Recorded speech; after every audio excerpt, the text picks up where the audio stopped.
I'm not sure what people were missing, but what we were talking about was a low strength start and looking for some good items in the throne room to help them out with that. Sword would be nice, but a torch or fairy water would help as well.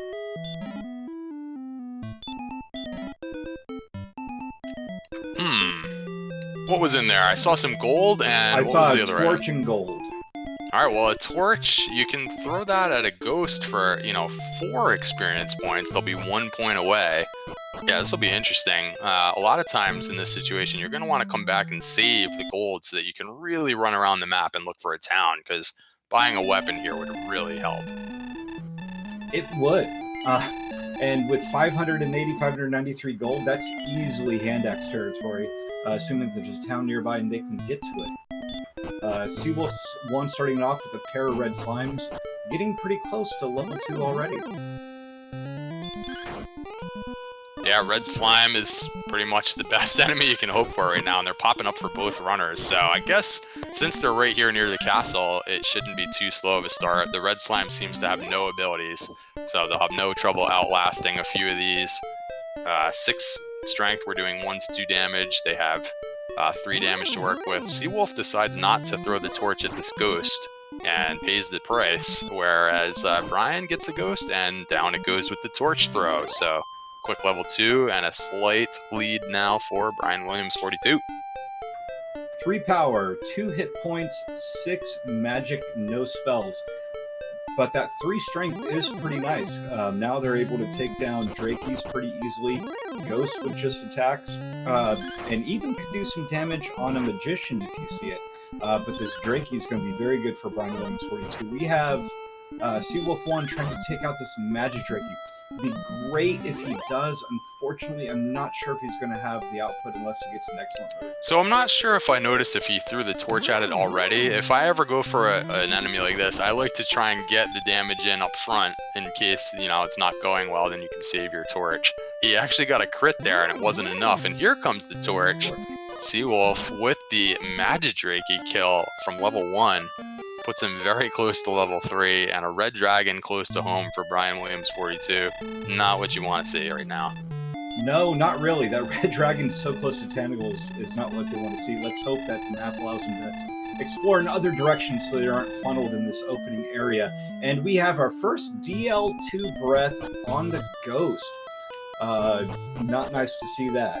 Yeah, I saw when the Seawolf didn't throw the torch at that other ghost, I saw it had the DL2 breath, and Brian Williams didn't give him the chance to do that. He just threw that torch right away. I actually found it interesting that both runners actually took a few minutes to get off level 1 before looking around for a town, because as you can see, they've both lost quite a bit of their money that they started with. There was money in the throne room. Sometimes you want to get a hand axe with that money. Brian Williams taking a reset here, but I don't think it's a full reset. Just he must have saved shortly after leveling up there, so keeps the 300 gold and maybe is going to hope for at least the copper sword. He is now running around looking for a town, whereas Seawolf is not bothering to do so. Well, Seawolf also just got 7 strength with level 3, as well as the spell of Heal More and enough MP to cast it, so a little bit more exploration ability, but with only 1 Heal More and 30 HP, not really. I think brianwilliams42 going after this Draki is a great strat, and let's see if he saves here for a little bit. Nice, continuing to walk. It's amusing that the Seawolf picked up Heal More, but didn't have enough MP to actually cast it. But now that he's back at the throne room with the refill, he should have enough MP for 1 casting of Heal More as he goes out into the world. But if you're going to get the Dragon Lord breath to the face, that Heal More is not going to do you any good right now. As brianwilliams42 finds out about the DL2 breath for the first time. So we've got Ghosts with DL2 breath, Red Dragons to the north, I believe to the northwest were the Red Dragons, and the south was the Arbored Knights. And Brian Williams took one pretty decent walk all the way to the south, and then I think he also walked a bit to the north. And so now he's not resetting, he's just taking the death because he wants to maintain the little tiny bit of experience that he got. And he's already gone a little bit on the map and not seen a town, so right now it's a little tricky because if the town is just right around the corner and you just didn't walk that way, both runners are kind of settling in without a weapon. Whereas, you know, if you're always thinking, well, if my opponent just ran out in the first minute somewhere and got the hand axe, they're going much faster with this grind. So 1644 and the spell of hurt. So that weapon is not necessary right now, I don't think. That hurt spell is going to do wonders. So if you go up north and find Poltergeist, I believe, was out there, that's a hurtable enemy. Obviously the ghosts, as we're seeing right now, definitely opens up a little bit more of grinding potential for them. Yeah, absolutely. Now, if I were Seawolf, I would not bother going to find a town, although he is sort of going away from the castle a little bit. Maybe just looking for the next zone, which he's over here. It looks like the west zone has the Droll, so a double hurt there for a quick 18 experience. Brian Williams taking a little bit more of a diagonal path, and where he found that red dragon before, now he finds a Star Wyvern with the smaller, fire breath damage, and unable to get away from enemies like that with 14 agility. It's back to the castle for Brian Williams. A little bit of a rough start, still stuck on level 3. Now, looking at the enemies right around us, I think our runners are going to be sticking fairly close to home for the beginning. I think they're both trying to find a place that has a decent mid-tier enemy. For Seawolf 1, something that you can throw that hurt at. Poltergeist, I think, is not a bad idea. What's a little tough, though, is, and Seawolf did a nice job to get off of level 3. What's happening with Brian Williams is, like, you don't even want to fight the ghost because you've seen the DL2 breath. So now your choices are red slimes and drakeys. It takes kind of a while to get to the next level with that. So he keeps going out onto the map, hoping that there is a town or some sort of help, and there's yet another red dragon. So Brian Williams not wanting to go with the very small enemies to get from 3 to 4, and just seems to be falling further behind in the process here. And Seawolf 1 getting level 5, kind of a small gain except for some more NP for those hurt spells. And finds out that it's a dead end to the north, and is casting hurt at a... Ooh, finally finds a magician. Brian Williams probably was thinking that it was only red slimes and drakeys to choose from, but fortunately there is a magician in the zone, or a nearby zone. So if we can get this enemy to pop up a couple of times, there's another one there, then level 4 is much faster in the process. So I didn't catch if that's what Seawolf ended up grinding on, but yeah, he was able to get to level 4 much faster. And with that hurt spell, he's been extending that lead really nicely now. Now, Seawolf got some early kills on, Magic Drakey, and then I'm not sure what was after that, but with the hurt spell, he's just been going up there and killing the, looks like the Poltergeist. But now there's Magic Drakeys here, Magicians, great enemies for them right now. Magic Drakey casting Stop Spell, not really a big deal. Yeah, it looks like Brian Williams is likely to outlast this one, so finally he's going to get the level 4 with the hurt spell, probably a good 3 or 4 minutes after the Seawolf got it. Metal Slime, of course, on screen, of course it has the hurt more spell, is what I was saying here. Nothing easy so far in this seed. Seawolf says, oh yes, and then, oh no. Yeah, with 17 strength, that Metal Slime would be almost a guaranteed kill right now. For the tournament this year, we do not have Scared Metal Slimes on as part of our standard tournament flag set. However, we do have Scaled Metal Slimes, 32 experience per level, which would give him 5 times 32 was like 160 experience for that kill. That would definitely be enough for level 6 and get him very close to level 7. As brianwilliams42 finds out about the Demon Knights, although with hurt, they're less dangerous than they normally would be.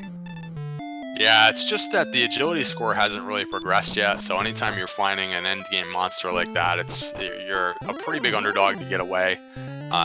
So I'm not sure if the hurt was just enough to finish him off there or whatever, but yeah, he is trying pretty hard to see if there's a town nearby. And at this point, like we were saying before, you have the hurt spell now, so you sort of have to just give up on that.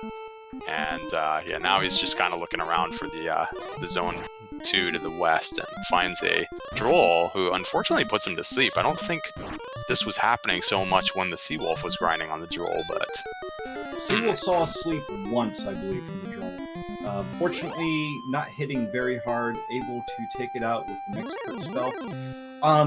Different topic. We saw a cave earlier off to the west. Did brianwilliams42 go inside of it? I don't think that he made it to the cave, but maybe chat will will say otherwise. Every time I see him going somewhere, he finds a red dragon or a demon knight or a star wyvern. So I don't think he made it there. Kind of unfortunate, because then it's like, for him, it's like, man, I wonder what that cave is, and maybe it tempts you to just keep trying, but we know that there's a bit of a gauntlet to walk through to get over in that direction. Yeah, that cave could be nothing. It could be Tablet Cave, which they probably don't want to explore unless they're comfortable walking around in the dark in there. Or it could be the freebie cave with a key or some other incredibly beneficial item in it. So brianwilliams42 gets his level 5, as theseawolf1 is getting very, very close to level 6. Yeah, pretty much a full level advantage right now, and this Magidrake will do it. So we'll see if we get a breakout spell or some sort of big stat gain to enable him to really start exploring the map here. Gonna want a little of everything here to be comfortable, especially agility.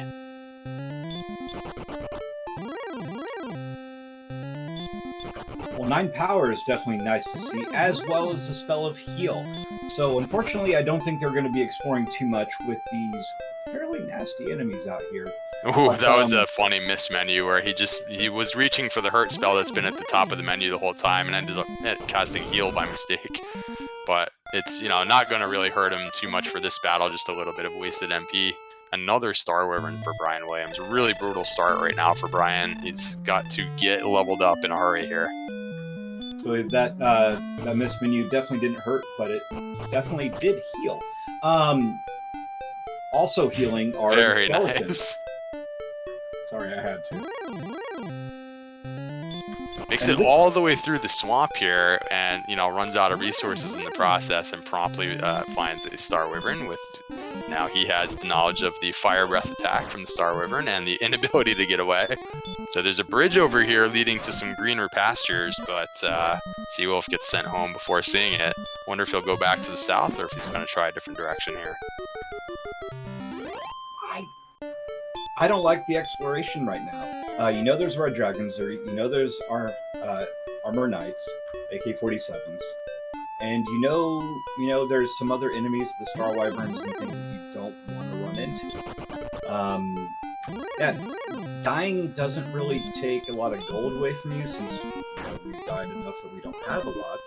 But what it does take away is time. And what they could do is just sit here and hurt Droles down until 337 experience, get level 7, and see if you get to hurt more then. They definitely have enough MP to make good use of it if it comes. Yeah, a lot of good things can happen when you level up. You can get the hurt more.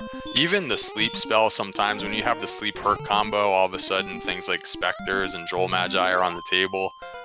If you get a really big strength gain, we've seen plenty of seeds where you just get like 30 or 40 at one level, so you get a really big strength gain. A lot of agility would help, run away from some of these Sherlock enemies if all of a sudden you had 50 or 60 agility to work with.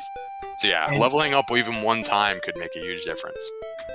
Also making a huge difference, we saw brianwilliams42 exploring earlier, and theseawolf1 getting a little bit of an experience lead, and brianwilliams42, while theseawolf1 was doing his exploration, being unsuccessful, was able to close the gap fairly well.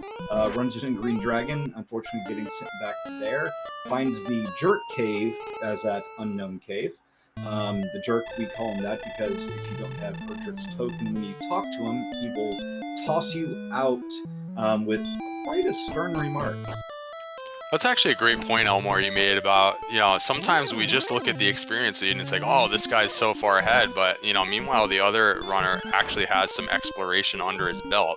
So then when, if the other runner starts to try and catch up and covering the map and takes all the same kind of deaths to the Jarlock enemies that are out there, well, then now, the first runner is catching up with experience. So it's not always so easy to tell who's ahead, especially in the early going here. But now the experience lead is much closer. They're on the same level. They have all the same spells to work with. And I feel like Brian has gotten a little bit further out on the map. At least he has seen that one cave. Seawolf managed to get across that swamp and saw that there was something further to to see down there. But yeah, mostly they're just both now settling in and looking for level 7. See who gets there first here. Absolutely. And I had something to say, and I can't remember now. Oh, this is an interesting play, by the way. Brian goes up and around the river to make sure that he's in the desert region to try and get these wolf encounters just a little bit faster. He was trying to grind in the trees before, but it turns out the desert here is in the west zone. As long as you come back around to the south where he is, you're walking through a random zone to get here, but he has found a desert region with a pretty good grind. Takes the heal more. Interesting. I think you just heal once and you'd be nearly full. Maybe he just wants to go back. Oh, the Arbor Knights have the DL2 breath in addition to their punch more. And you sort of have to walk through there to get to the western part of the map too, so we might have a potential bottleneck situation. We saw other really big enemies in that same general area, and now all of a sudden we have the real big baddie with the really big ability. Not a great situation for our runners. This actually could start becoming a problem. I'm going to say it's already a problem, but it will be an even bigger problem if they don't find some good stats for the spell of Hurt more soon. To the northeast, we have what I think is a dead end. To the northwest, we have Red Dragons and Arbor Knights. To the south, we have a swamp, as well as Arbor Knights. There's also Star Wyverns out there. Right now is a good time for Brian Williams to go back up to that spot and see if he can find some more of those wolves. I think that might be the best play right now.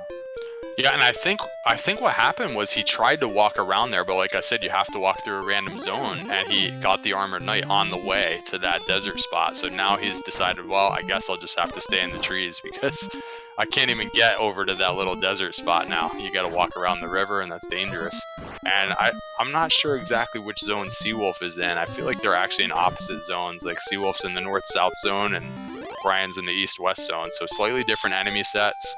Brian has been looking for the wolf, which is a little bit difficult with the HP that they have, but he's just damage racing it and then healing up afterwards. Whereas Seawolf's been kind of content with the smaller monsters like the Poltergeist and the Droll here.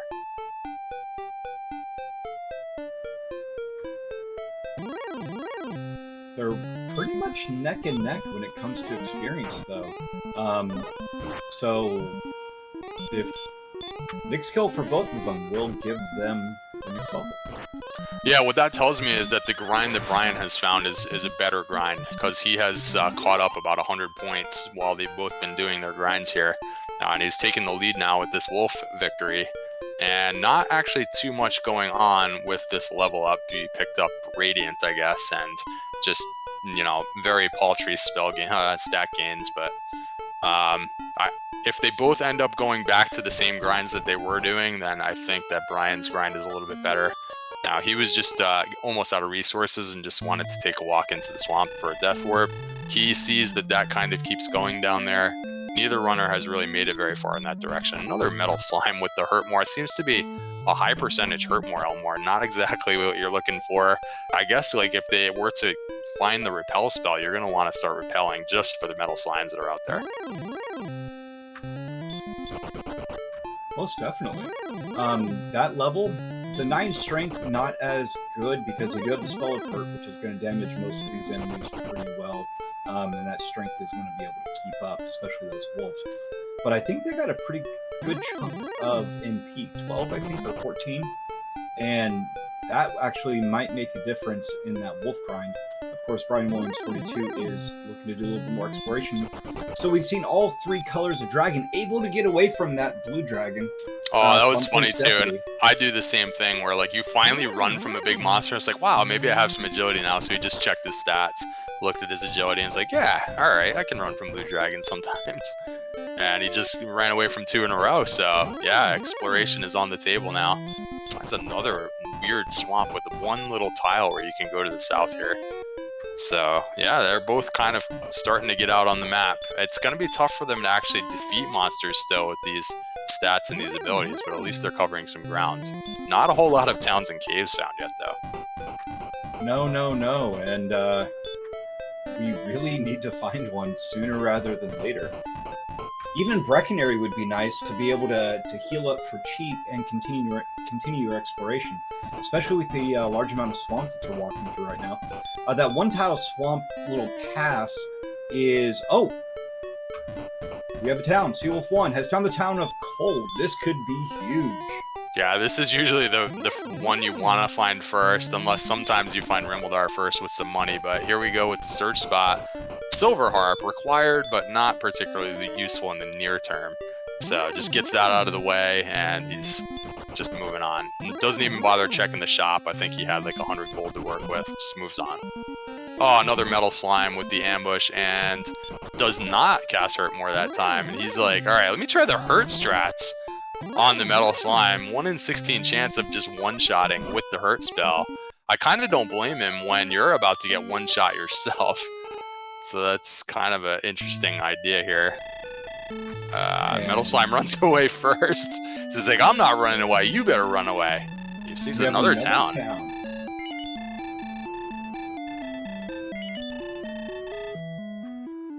What's this one going to be? Rimeldar wouldn't be nice. Oh, and it is. And he has some money, so pretty big walk there from Seawolf. That was not close to home. So this could be a really big deal. I think he might have enough for a couple of keys. Let's see here. Because he hasn't really defeated anything lately. Yeah, so 2 keys exactly. So maybe you don't want to open the door down here in the town. You're going to have to come back for that later. We'll see what he wants to do there. Maybe he is going to do it. Check the weapon shop, I think, just to see what's there. And then maybe fight a few enemies. Actually, probably check Tanagle Treasury, see if there's a gold chest in there, and then buy some more. Flame Sword was available. Yeah, chainmail. I think there's a big piece of armor there. I like your plan. I would just walk around in the swamp probably and take a death. Although he wants to just see if there's anything else over here. I don't blame him. But soon enough, he'll be back home. And you've got to use one of those keys right away for the treasury. You don't want to be running out of keys before you've had a chance to check that. There's just 4 chances to basically pick up Erdrick's sword or, you know, something really useful. And that's a dead end. So I think that's an easy decision to go back. And this green dragon may make it a little bit easier of a decision for them. All right, so map check right now. That one little narrow strip of swamp is actually, they have to go through that to get there. So instead of going to the northeast to that dead end, you go, if you can make it past the AK-47s and the Fun Police, you go up through that swamp, and then go to the northeast. You'll find coal, then go over and you'll find Rimeldar. And right now, we're going to find out what's inside this treasury. Yeah, Brian just not having the exploration luck, just all over the map, finds an armored knight, hasn't seen any more towns and caves. There is gold in the bottom right, so gold grind is available. There's always the possibility of a ghetto grind if you think there's a town nearby with some kind of intermediate gear that you might want. He's going to go use his last key in order to come by more keys, so he'll be all set for keys now, and then probably get a basement check. Yep. Excuse me. I do like the idea of that slow grind or ghetto grind. We do know that there's chainmail and copper sword available in Rimeldar at the very least. I'm not sure if I remember. It's a pretty long walk to get there, so I'm sure he's thinking he probably can't get back there right now. But especially because, as noted in chat, there's actually a replacement key in the treasury, so you can actually go in and out of there a bunch of times without having to rebuy keys. You can just pick up the extra key and then pick up the gold each time.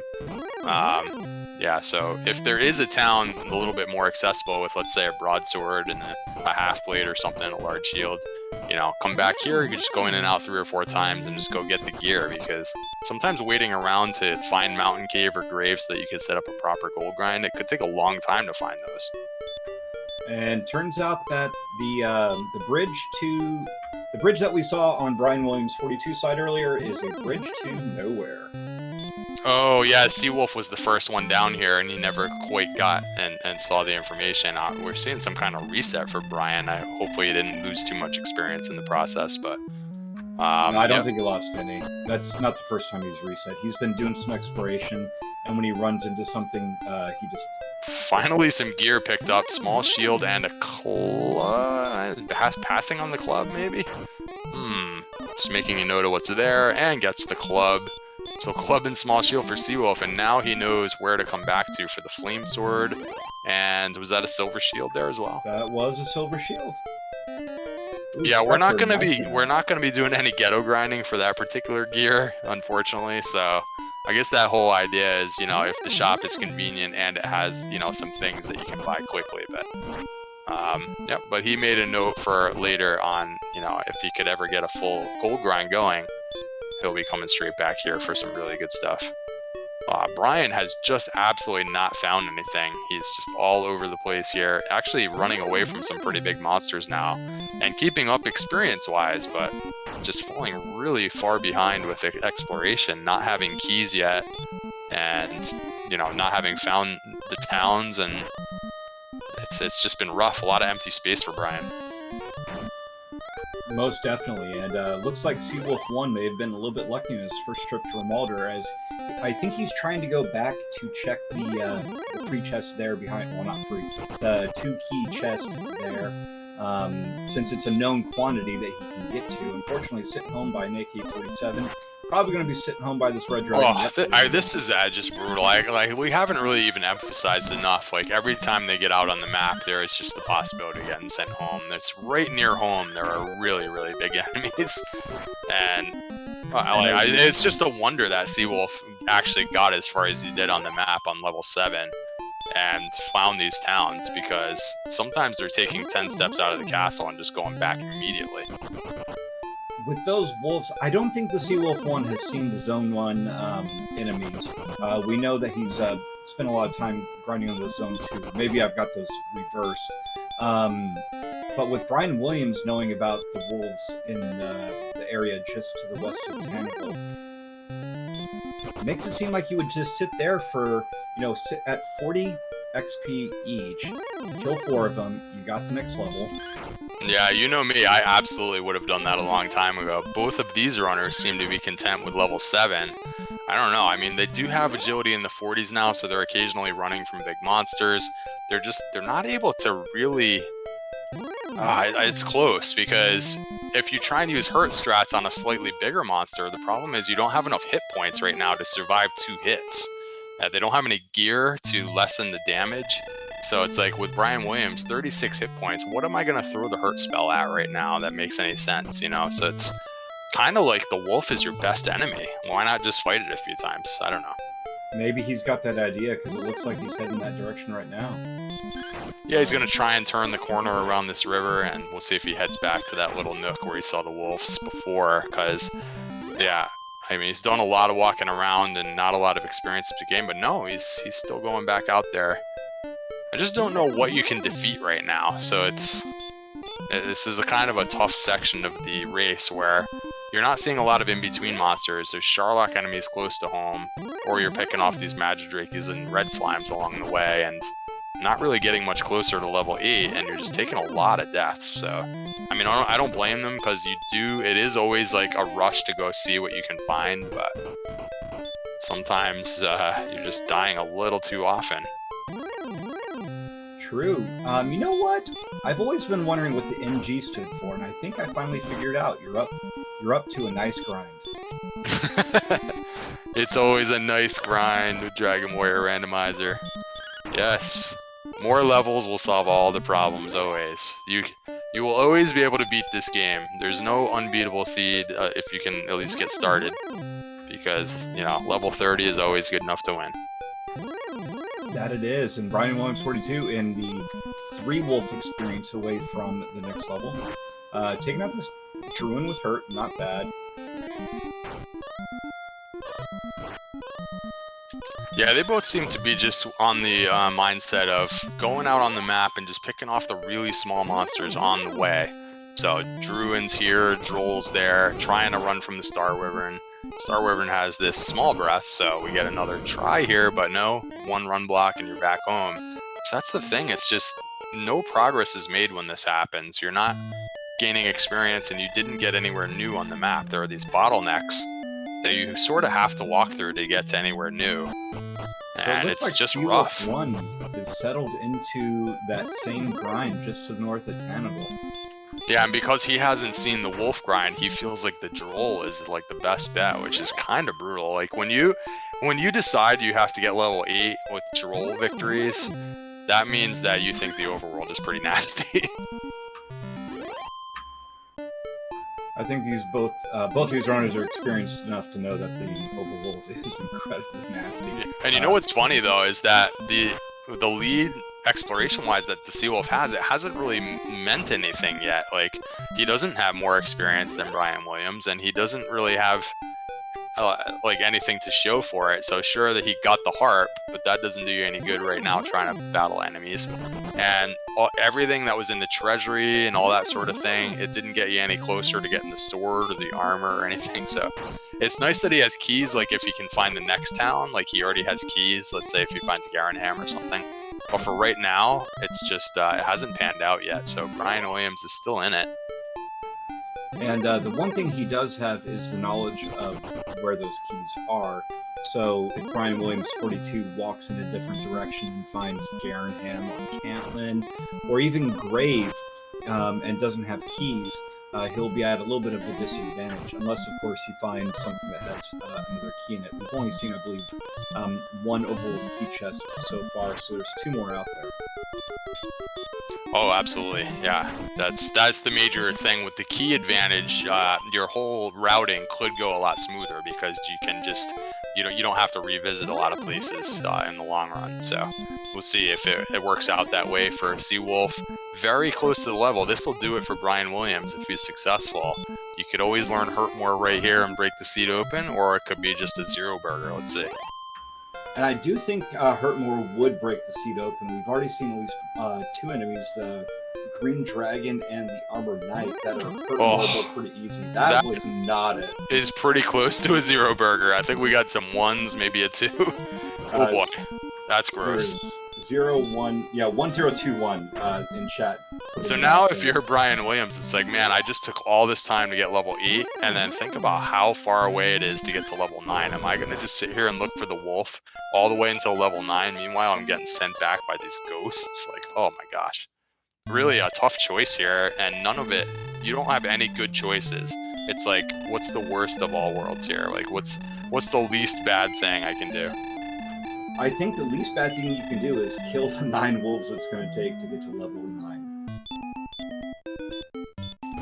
Yeah, this is not going to be a sub-hour seed right now, guys. If anybody was, not sure. This could go on for a while. We're just not getting spells. We're not getting stats. And the overworld is not kind in terms of enemy sets, and the locations are pretty far from home right now. So kind of like the perfect storm of when you end up having a slog of seed here, and it's just a matter of who can figure out like the faster way to make progress. Brian Williams42 going in kind of the right direction for finding both Cole and Romalder. And Druin, okay, not an Axe Knight, not an Armor Knight, not a fun police. Yeah, it's sort of like you want to find Cole first, so that if you had the option, you could take the inn, because he's using a lot of MP along the way, trying to hurt and heal. And then, once you take that in, you can make your way over to the west for Rimmildar, but I don't know, that's a pretty tough walk. I think there were some pretty big monsters between here and there. And here's a Star Wyvern, notoriously pretty difficult to run away from, and he's about 50-50 each time. Kind of fishing for like a low roll Fire Breath when he heals there. Didn't really get it, but just decided to run after that, so yeah, tricky. Now we have another one in a back attack. So if this is like a low roll, yeah, let's see. Nah, he's not even bothering healing now. That's the thing, if you just have like 5 or 10 more hit points, you're not getting 2-shot as often, and it opens up a lot more options. But yeah, both back in the same region. Cole has been spotted by Brian, but he gets the hurt more. That we saw a Seawolf run into that several times, so that's not like it's bad luck only for one player now. No, back attack hurt more from Metal Slime is the troll move that we love to see, but our runners definitely do not. Yeah. Haven't seen that town now though. I wonder if he's going to just go right back there. Oh, he's got to do it. Yeah, he's got to go right back there. If he's got any money, you got to wonder if it's Rimmildar. It's like you got to go back there. Yeah, and if any of our viewers are a little bit less familiar, metal slimes, kind of people know in general that metal slimes are like this weird enemy that if you manage to beat it before it runs away, you get a lot of experience. But one of the details is that they're actually very hard to run away from because they have all this agility, which makes it so that if they have one of these big abilities like this hurt more, it's very difficult to deal with. It's we don't have the stop spell, and up until now we were a huge underdog to run. We're still an underdog, but it's so whenever you have a seed like this where they have hurt more or Dragon Lord Breath, you don't want to see them at all. I definitely do not. That's from Alder, correct? On Seawolf side, yep, he's heading back to Remolder. He knew how to get there west of Cole and gets there on low resources, and he's about to check the chest finally. You don't want to let that go and then forget that you didn't open it, right? So maybe something really good is here and it'll pay off for him in the long run. I think there's also like a chainmail here that he can afford right now if he wants to go upgrade. So first he's going to check the chest. Maybe there's more money down here or something. And we have, there's money here. So even the potential for a little ghetto grind here, because you could always replenish keys right here in town. So if there was like a broadsword, which I don't think there is, but yeah, you could definitely do some ghetto grinding. Chainmail is the best you're going to do for right now, so it's a nice upgrade for Seawolf. So gear advantage for sure, clearly in Seawolf's favor here. And that copper sword will make a difference. 10 attack power, but he's at the point where he can actually start doing damage to overworld monsters that he would like to, such as the wolves or the skeletons. Skeletons may not be great because of the heal spell. So we have brianwilliams42 about to get his silver harp. You may see an end stop, I'm not sure. I would say the main play, like if it would make a difference right now if he went back home and did a grind. But right now, like 44 attack power, you're not going to do much better than just throwing the hurt spell around. But if you wanted to go back home and like try and look for the wolf, you could probably just swing at the wolf now and save the MP for healing. But right now, I don't think that's Seawolf style. He wants to keep going. Oh, actually, he's looking for something specific in this desert. Probably not the droll only, but maybe. I don't know. Well, the droll's the best monster he's seen thus far, except for maybe the druid. Yeah, he hasn't really seen the wolf, I guess, so yeah, that would make sense. Well, Oh, there's a wraith there. That's what he saw. And he can do some damage. Now, it does have some hurt resistance, but I think I would still be trying the hurt. He's going to use heal strats in between the wraith. Now with the chainmail, the wraith is only doing single-digit damage, so he can heal in between. And clearly, he's going to be able to get the wraith whenever he wants now. Wraith has no abilities. That's 42 experience. And yeah, if he wants to walk around in this desert and stay with that decision, that's a pretty good call here. brianwilliams42 finding the town of Remolder as well. Unfortunately, doesn't have enough gold to buy any keys. Does have enough gold for a bamboo pole, for a club to replace the bamboo. What's interesting is that if he just wanted to go out and fight some enemies, he'll end up finding the same exact zone here as Seawolf is. It's like, well, let me see what's in this desert so I can get a little bit of gold. Oh, he's making this walk around, not even realizing that he doesn't have money. Oh, gross. No, this is not good. Yeah, no, he doesn't. Oh, he did a downgrade. Did he do a downgrade? Sword. That's what it was. He did a downgrade on the weapon. Okay. My apologies, Brian, with the heads up play to at least acquire one key.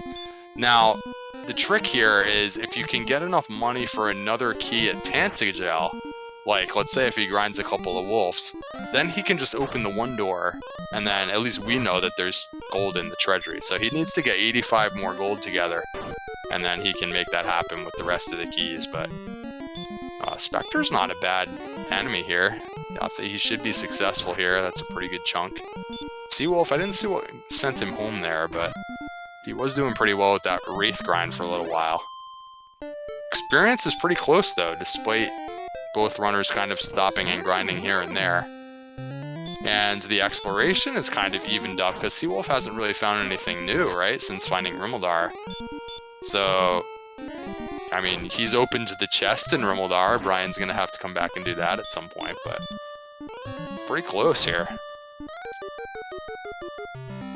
But the biggest difference right now is maybe trading in the harp for the staff, knowing that there's a key in the treasury. Right now, he can just go straight back there and have gold and key to refill all of his this is keys. actually a good play. So he managed to find a specter in the swamp, and he went through a lot of pain and suffering to take down the specter, but because it gives pretty good gold.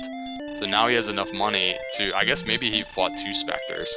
And so now he has enough for like 3 more keys. And with 4 keys, things are looking a lot easier because you can use 2 of them to open the door right away. Then you can go back home and use 1 on the treasury and still have 1 left over to go buy more keys. So really nice play by Brian to make do with what he had to get his key situation a lot more under control here. I would say it's unfortunate he didn't see that dead end the same way that the Seawolf1 did. But since he didn't open the chest in Rimalder, he's going to have to go back there anyways. So not too much of an experience loss from there. Yeah, I think Seawolf still has a slight exploration edge here, but it's starting to get a little bit closer. He hasn't really found anything new, so... And Brian is going to be taking care of the homework here, getting the treasury checked out. He's going to clearly go check the basement. That's going to be the harp turn-in for the staff, and so we'll be evened up on items. He's a little bit behind on gear right now, but yes, it's a close race now. I think Seawolf has had kind of a rough last 10 minutes, finding a lot of overworld deaths and just not finding anything new. Yeah, a lot of comments in chat about a certain enemy on the overworld. I would say the seed is definitely quite droll in some ways. Yeah, chat was kind of wondering if Brian Williams forgot to check the chest in Rimmildar. I'm kind of surprised too. Once you build up to the point where you have 4 keys, I think that it's prudent to check the chest right away, because then you still have 2, and you can come back home and check the one in the treasury and all that after your death orb. And so not checking that at the time, it's like just one more place he's got to go back to there. I'm not sure what was the plan there. Maybe he wanted to go farm some more money before coming back to town. Maybe buying even more keys or something, and then he got sniped. But yeah, somehow he didn't end up checking that chest. And if he had, he would have had enough gold to buy the chainmail and a copper sword. Right, because we know that there's gold right there sitting in that chest. So yeah, a little unfortunate sequence there for Brian Williams, but he has traded in for the staff. So 1 quest item in the books for both runners. We need the Staff of Rain and the Stones of Sunlight and the Erdrick's Token in order to acquire access to the final dungeon of the game so we can go beat the final boss. That's how you win the race. So they're both kind of even on items and both looking for more places to explore. I think they've only seen like 3 or 4 places, right? It's like, where are the dungeons? Where are the towns? There's a lot of empty space on this map. Seawolf1 making somewhat of a hero walk through that Trolloc-infested area, and is in to the west, kind of northwest, south, still heading west, area we haven't seen yet. So I'll say that here's another Armored Knight for Brian Williams. I'm not sure if Brian has even seen the Dragonlord breath from the Armored Knight, so I kind of think that it's a 25% DL2 breath on the bright side of things if there is a silver lining. I think that's going to end up being a 25% DL2 for the, if you end up seeing them in Charlock, maybe not as bad as it could be, but, still bad enough for now. Yeah. I mean, I believe Brian Williams42 was the first one to see the Dragon Breath. Could be wrong. I think Seawolf1 is that close to the area where Brian Williams just was, or am I just misreading I thought that Seawolf pattern? I thought he kind of went way down to the southwest through that big. I don't know. It seems like a different area, but I could be turned around as well. Yeah, here's another Armored Knight, so maybe it was the same spot because it's the same enemy. Down he goes, Dragonlord Breath. That's a one-shot. We do not have a lot of hit points, Elmore St. James. This is, on top of all the other challenges, the hit points are just not coming along. So level 8 with hit points in the 30s, that means you can get one shot by a Hurtmore, you can get one shot by a DL2 Breath, and a lot of the big enemies can two-shot you. So even trying to heal in between or anything like that won't work if you can get two-shot. So it's an issue to not have enough hit points. And Brian Williams42 found a Druid Lord with Stop Spell, misses both stop spells and takes out with hurt for 58 experience. He's getting pretty close to that level 9 now. Yeah, both runners kind of closing in on it. I think they've done a nice job kind of staying pace with each other, picking off kind of what they can. It's like they haven't been able to fight anything big. I feel like the Wraith is the biggest enemy that they've actually beaten. Maybe the Spectre, whichever one you consider to be stronger. So it's like, kind of like they're doing a lot of running around on the map in a situation where they cannot defeat very many enemies. I'm never a fan of that, but it's like sometimes you gotta just get out there because the stats just are not coming along. Another Armored Knight death. So the death count you can see on the screen there is growing. Both runners with over 20 deaths already in the seed, and we're only on level 8. Maybe Brian Williams is hoping for that 42. 42 deaths? Is that the magic number? I don't know. So every time that he takes a death, Brian Williams is taking the 20 or 25 seconds to go into the treasury for the key replacement and an extra bit of gold in case he stumbles on another town like Garenham or something, might have a hand axe or a large shield. So just a little bit of walking around money each time. Every time you do that though, it's more time than you think. It's a good 20 or 25 seconds just to pick up that gold. So we'll see if that pays off eventually. We know that there hasn't been any other towns anywhere around here, so no. And with one wolf experience away from level 9, maybe just go kill one, see what it's like, and then continue on. I'm always a fan of that, you know me. Neither runner seems to agree right now, although this Warlock that happens to be out in the overworld somewhere is going to do it for Seawolf. And he's been just swinging at it with the Copper Sword, not bothering with the hurt spells on some of these enemies, wants to conserve some MP for healing purposes. And it takes like a 4-shot to kill the Warlock, and here we go. What is level 9 going to yield? Very paltry stat gains and some MP, no spells. But next time he takes a death or an in, he'll have a little bit more MP to work with. You know, oof. First Axe Knight, I believe we've seen in this seed. Lots of Armor Knights, but this is the first Axe. Remember that spot for a little bit later once you get the spell of Hurt more. And Brian Williams, about 15 or 20 seconds later, learns the same news about the no spells. A little bit more MP and not much else. So let's make some more progress trying to find some towns and caves, because that seems to be all the only way out of this mess.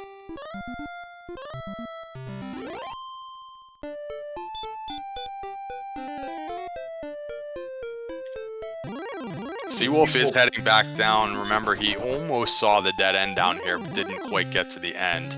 So he has to take a whole extra trip to just confirm what we already know. It was like 3 or 4 steps away from seeing this. This just ends right over here to the west. So. And I was worried that it was about to happen again. Right, yeah, if he gets the wrong enemy encounter there. And that's it. So you're all done. You can cast Return, except you don't have it. So maybe just take a walk in the death, or take a death to this Metal Slime. I actually kind of like this thing that Seawolf's been doing of casting Hurt on the Metal Slime, since it's going to just kill you on the next turn anyways, and you're not going to be able to run away. Just throw the Hurt out there. Maybe you hit it. You know, that would be a pretty big victory. So I kind of like that. It's a pretty creative play. It is, and you know, if it's a 1 in 16 chance and they throw out 16 Hurt Wars, now the odds don't necessarily sound so out of whack. Yep. So dead even experience-wise now. Seawolf has a little bit more gear to work with. They both have keys, they both have the staff, and I think they've seen the exact same locations now, right? They've both seen basically the Rainbow Drop Cave, Coal, and Rimmelar. I think that's all we've seen. And the Staff Trading Cave, which is in the basement. Like, where is everything? I think brianwilliams42 has gone a little bit further in this direction. Hasn't seen anything over there, though, so... Virtual high five, they're both about to get wrecked in this exact same spot. Oh, actually, getting away from a golem, Brian Williams, but Seawolf, another Metal Slime death. How many times has he died to a Metal Slime? It's getting pretty brutal. It is. Back attacks, a lot of them. That golem throwing out the baby breath is kind of a nice find. Unfortunately, the skeletons with Heal More not quite as nice. Yep, no stop spell learned yet by the runners, so we're just kind of brute forcing our way. Sometimes the spell that you see the enemy cast can be a low percentage spell, so you might want to get a bigger sample, which is what Brian's doing. If it starts healing 2, 3, 4 times in a row, it's like, alright, it sounds like this is not a good choice. But he's going to keep after it, because, again, the skeleton is one of the best enemies they're actually able to defeat right now. I'm pretty sure the biggest enemy that's been defeated right now is the Spectre, and that was a very long fight. So, kind of rough. Spell would be nice. Hurt more would be... There's a lot of spells that would be nice. Repel would be nice. Yep. More HP, I think, would be really nice right now. Is probably the main cause of death right now is the lack of HP. And with as much hit points as they have, or with as much mana as they have, and the spell of heal more, if they got 40... Oh, whoops. Downsizing. If they got 40 more HP, their exploration would grow dramatically. Things are found on Brian Williams' screen. Can he get through the Demon Knight Gauntlet? He's just got to run away a couple more times. Here we go, and it's a new town. It's Cantling. He does have keys, so theoretically he could go and get the coordinates. Maybe that'll lead to something good. Meanwhile, he's going to check a few shops. He's very close to large shield money. He might be able to sell something in his inventory. You can actually even sell some keys in this situation if it was really necessary. If you really wanted a large shield right now, you can go sell like 2 keys. But he's going to sell for a hand axe upgrade. He didn't really have much of a weapon before this, so kind of a nice find there. As well, so that's 70 gold. It would have been enough to get him to a large shield, but yeah, there wasn't one available, and the hand axe is a nice find. What's funny now is he actually doesn't have enough to stay at the inn, so it's going to be a little tricky to even get to the old man right now. He can buy a few herbs to make that a little easier. I mean, he can get there now, but it might be a one-way trip. Let's see what's going on here. He is going to sell a few things. Okay. So now he does have over 100 gold. A lot of tricky shopping going on by Brian all the way. From when he was able to upgrade to get the key money before. Just a bunch of stuff has happened here with Brian. Yeah, but with 41 HP, they're going to have to be using the heal every step or two. But with 54 MP, he's got plenty to get there, and I believe out. Yeah, and if he happens to just have like 1 or 2 herbs that he picked up, then you're all set. Let's see here. Oh, okay, yeah, so he's just stayed at the inn, so he's got MP. Okay. Yep, so we're gonna get some coordinates, and he'll have enough to get back out if he wants to as well. And if it's very close to home, you might want to just take a death and go see if it's the sword or the armor right away. 2937, south and west. I feel like that's like past the Rainbow Drop Cave and like continuing to the southwest there. I think it can be walked. I think there's plenty of his bodies laying on top of whatever. Yeah, exactly. Oh, that's something we could add to the game. Every time you die, it leaves your body there, and if you search there, it says you found the bones of your previous whatever. That seems pretty reasonable. Maybe you acquire, half of your gold back or something. I don't know. So Brian didn't bother going back to the inn because he doesn't have enough money for that, but he managed to get out of there with some resources. Gonna check the cave now. And I think we have Swamp South. We do have Outside, so we can shoot our way through here, and we find ourselves in the middle of a swamp. So, not Garenham, which we don't think we've seen yet at all, right? No, and it remains a mystery. Hawksness, I mean... This is the left edge and maybe the northwest corner of the entire map. So, it is pretty far from home. And is there going to be anything useful over here on the second continent? I kind of feel like a lot of times the second continent is pretty empty, but maybe that's just, small sample bias or whatever. But we'll see if he finds anything at all over here. Oh, there is a town, so there we go.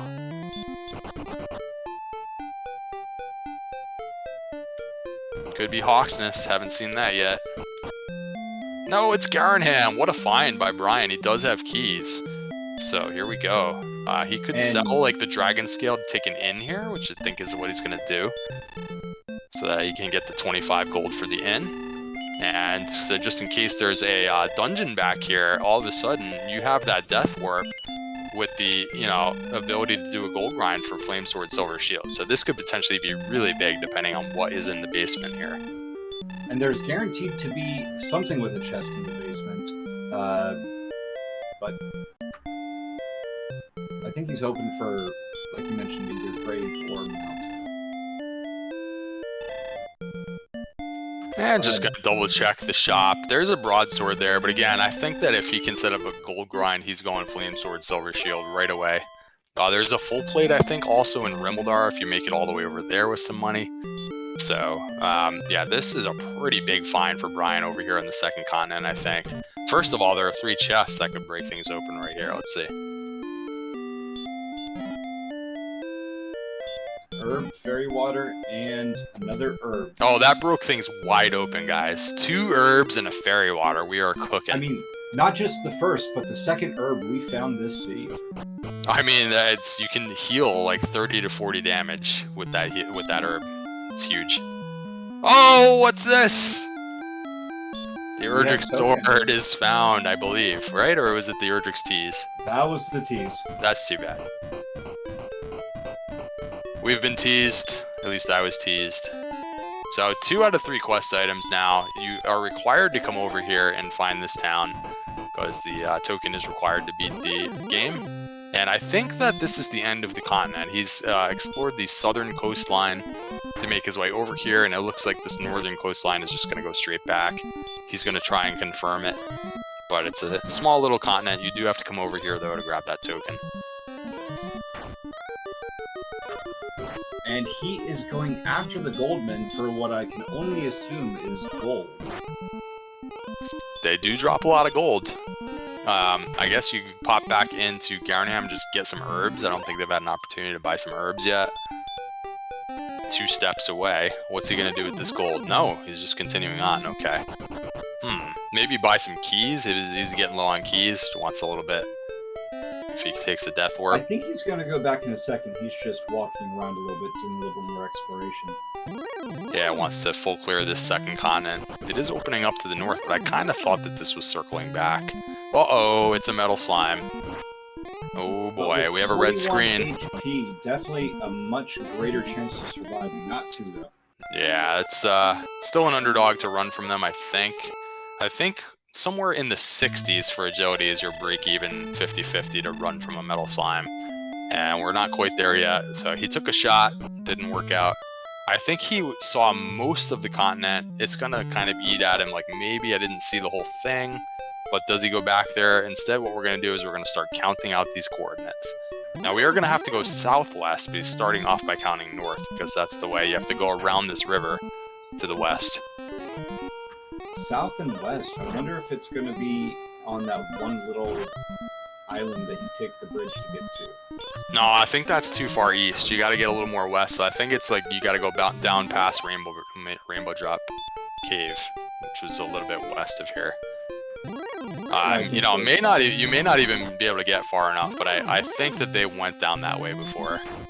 When he saw the golem and Seawolf saw the metal slime, they were going in that direction, I think. He's going pretty far north. Oh, you have to go up and around the river's way up here. Yeah, okay. Kind of one of those counts. Stutter stepping and, potentially finding really big enemies on the way. This little bottleneck that he just walked through, there are red dragons right in here. I think there are armor knights there as well. He just walked right through there like it was no problem. But when you're actually trying to maintain a count and you start getting interrupted by really bad monsters, that can throw you off a bit. And Seawolf is doing circles in this forest looking for something. Didn't catch which enemy was there that he likes, but he's clearly grinding something. Is this down where the wolves are, I think? Oh, are we back home doing a wolf grind here? An hour into the seed? That is gross. When you're an hour into the seed and you're doing a starting zone grind, you know that you might be in for a long one. I'm pretty sure the Seawolf has had his share of long seeds. I think he's had some victories in this tournament that have been well over 2 hours. So, no problem there. And it looks like brianwilliams42 pausing to probably write down what coordinates he was at, so if he loses say to hopefully not a Rogue Scorpion, but an Armor Knight or a Red Dragon, he can easily come back here. Yeah, this does seem to be a little bit windy. There are waterways and everything you gotta go. Eventually he's gotta make his way south, so he is taking a southward turn. Armor Knight with the back attack. They do have DL2. I think that it's a low percentage DL2 from what I've seen, but they also punch really hard, and Brian Williams is sporting only the small shield. So back goes Brian Williams, and you got to redo your count. Now, like you said, if he made a specific landmark somewhere, then he could just sprint right back there and pick his count up from where he left off. Sometimes that's a good idea. Yeah, right on the corner of that river, I believe he paused there long enough. He had to have been writing something down. And I actually don't blame him for just continuing to try this until he gets there, because again, the sword or the armor can be sitting right there. At this point, you've already seen the harp and the token, so you know it's 50-50 that it's something, you know, one of Erdrick's gear. It's like 2 out of 5 chance. So go over there and get that done pretty much no matter what right now. There's nothing else that's a priority besides that. Absolutely. And we said it before, it could be the thing that kind of breaks the seed wide open. Seawolf1 might actually get level 10 before. Yeah, see, there's that Rainbow Drop Cave. This is what I thought. There's this path to the south right near the Rainbow Drop Cave, and you go southwest from here, and if you can go far enough without, you know, running into the ocean or whatever, then I think the overworld item is going to be down here. So, meanwhile, Seawolf has managed to extend a little bit of a lead while Brian is busy dying to Armored Knights. But that could change quickly if the sword is laying here in the grass. We'll see. It could be a fairy flute. Indeed. Could be a death necklace for, you know, all that HP that they have. Oh, opts to run away. Oh, super good play to run away from Metal Slimes if you can. It's just hard to do. No, Metal Scorpion. Oh, Metal Scorpion he didn't bother with? Maybe he saw some ability that they have that we didn't notice. I didn't see anything bad from them. Or maybe he just thought he's come this far, don't chance that. I don't think just tunnel vision. If he hasn't seen them at all, it's like maybe like, yeah, he could have anything because we haven't seen it. That's another thing. All right, here we go. Wow, he nails it first try for the awesome Fairy Flute. Fairy Flute. Sorry, I hope that wasn't... Oh, but he's found a town! Yeah, I hear Smashy and a couple other players in the community often say, like, I like to go for the coordinates right away because it'll lead me to something good. So maybe this town is something good for Brian Williams. Oh, we had level 10 on Seawolf1 side. And it looks like it brought... oh, wow. It brought some MP. Some MP. The spell of return could always help, you know. Yeah. What was that town? Was that Hawksness? Oh, another town here. Brian's finding the stuff now, finally. Way over to the southwest. Breckenary is fantastic. You can, you know, stay at the inn for cheap. That's all the towns, right? I think so, yeah, because Brian saw Garnham on the other side. So... sounds like it, yeah. Breckenary, Garnham. They saw Cole and Rimaldar early. Cantlin. That's all the towns. So if you're looking for, you know, another place to rest at an inn, you are going to be out of luck because you've seen all the towns. There are no more inns. So this cave has a 2 out of 3 chance of being something that our runners really would like to see right now. A big dungeon. That's what you want. You want a big dungeon. You want to open a few chests so you can do a gold grind. And it is a small dungeon. That's too bad. With the spell of outside, it'll take about half as long as normal. Of course, it could be something really nice in here. Fact is, we still... There's 7 chests in Charlock, 1 in here, 10 total. So, a little bit greater of a chance of being something good. Or it could be an herb. Yeah, we have one more search spot, of course, which is the Hawksness spot. Cole and the Overworld are both known now. So yeah, nothing too exciting out of the Tablet Cave, but that's just one more thing that Brian doesn't have to find that Seawolf is going to have to run through. And in the trade-off, Seawolf has extended to about a 400-point experience lead in the process here. And he's continuing, I think, to do some early grinding. I think he's had enough of dying in the overworld. So we haven't found the two big caves, which is where the preponderance of the plurality, where a lot of the chests remaining are. So armor and sword in Charlock is still slightly unlikely, but it's a little bit more likely now. Yep. Preponderance? Was that the word? Preponderance? Yeah, actually 10 out of 7, yeah, it's a majority. Plethora. Maybe not. I think all right, Goldman goes down again. Yeah. So Brian with the Goldman grind on multiple occasions picks up a little bit of spending money. Oh, green dragons, there are just so many big monsters on this map. They just have no chance to fight them. And again, like, he's just getting two-shot. The lack of HP is a problem.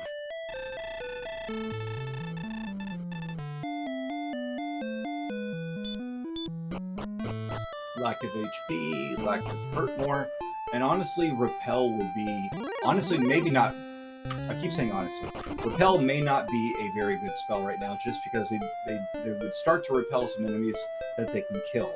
And anything that they won't repel, they probably can't kill until they get spelled hurt more, or a large amount of... Yeah, because right now they're still sitting on really low attack power, because neither has been able to set up a gold grind yet. So we got Hand Axe, Copper Sword, 53 attack power for Brian Williams, 50 attack power for Seawolf.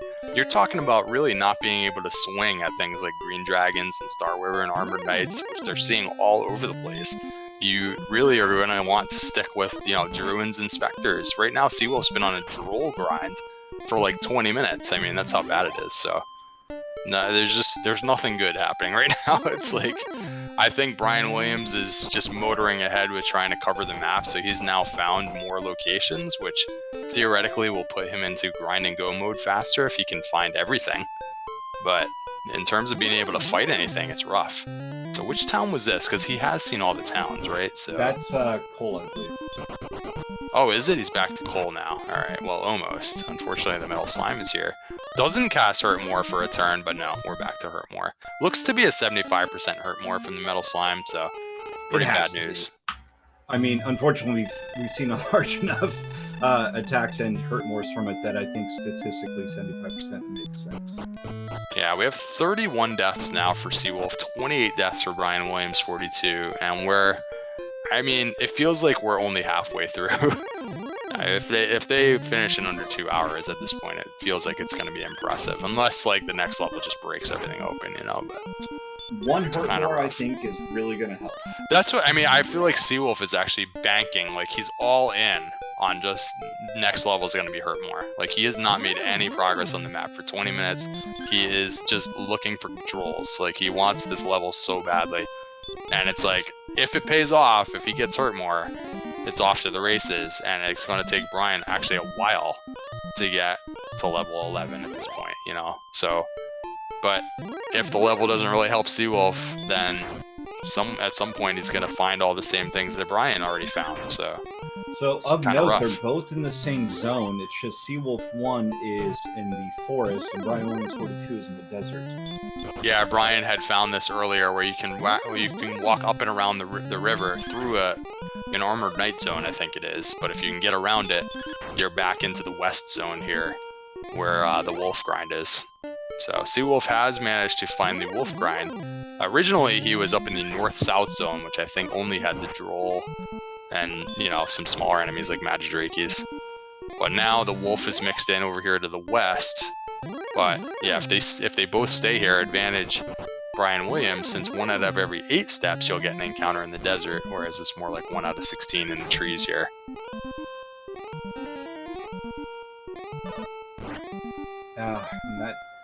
That sleep from the droll, it's not too dangerous, but it just slows it down. You already feel so far behind. I mean, both of our runners may not feel super far behind because they know the other runner is facing the same terrible seed that they are. But you just gotta... the frustration on whatever room they're in is pretty high right now. So all the towns have been found, although can you remember Charlock anywhere? I can't remember where that was. So yeah, so Charlock is out there. Now, what caves? We have the 2 big dungeons are out there somewhere. Those are the only 2 out there. Is that really it? Wow. Yeah. Yeah, Dirt cave right there. The freebie cave was freebie cave was on the 2nd continent outside.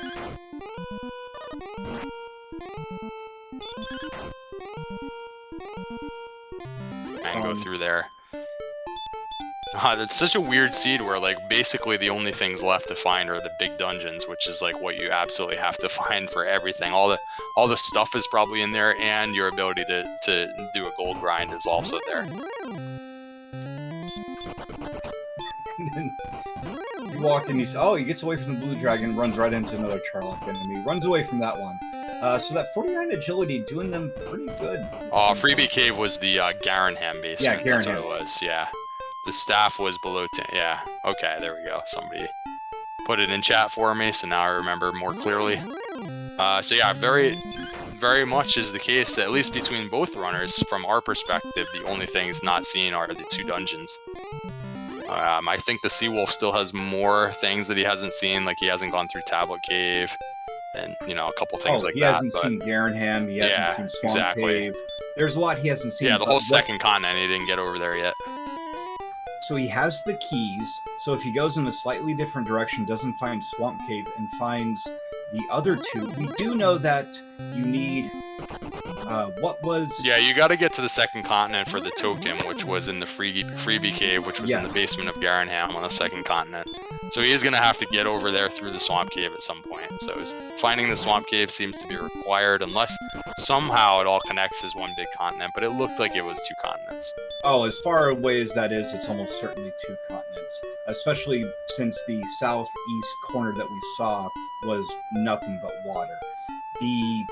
If brianwilliams42 goes in another direction and finds grave or mountain, and there's something in there, like armor or sword, that could be quite key.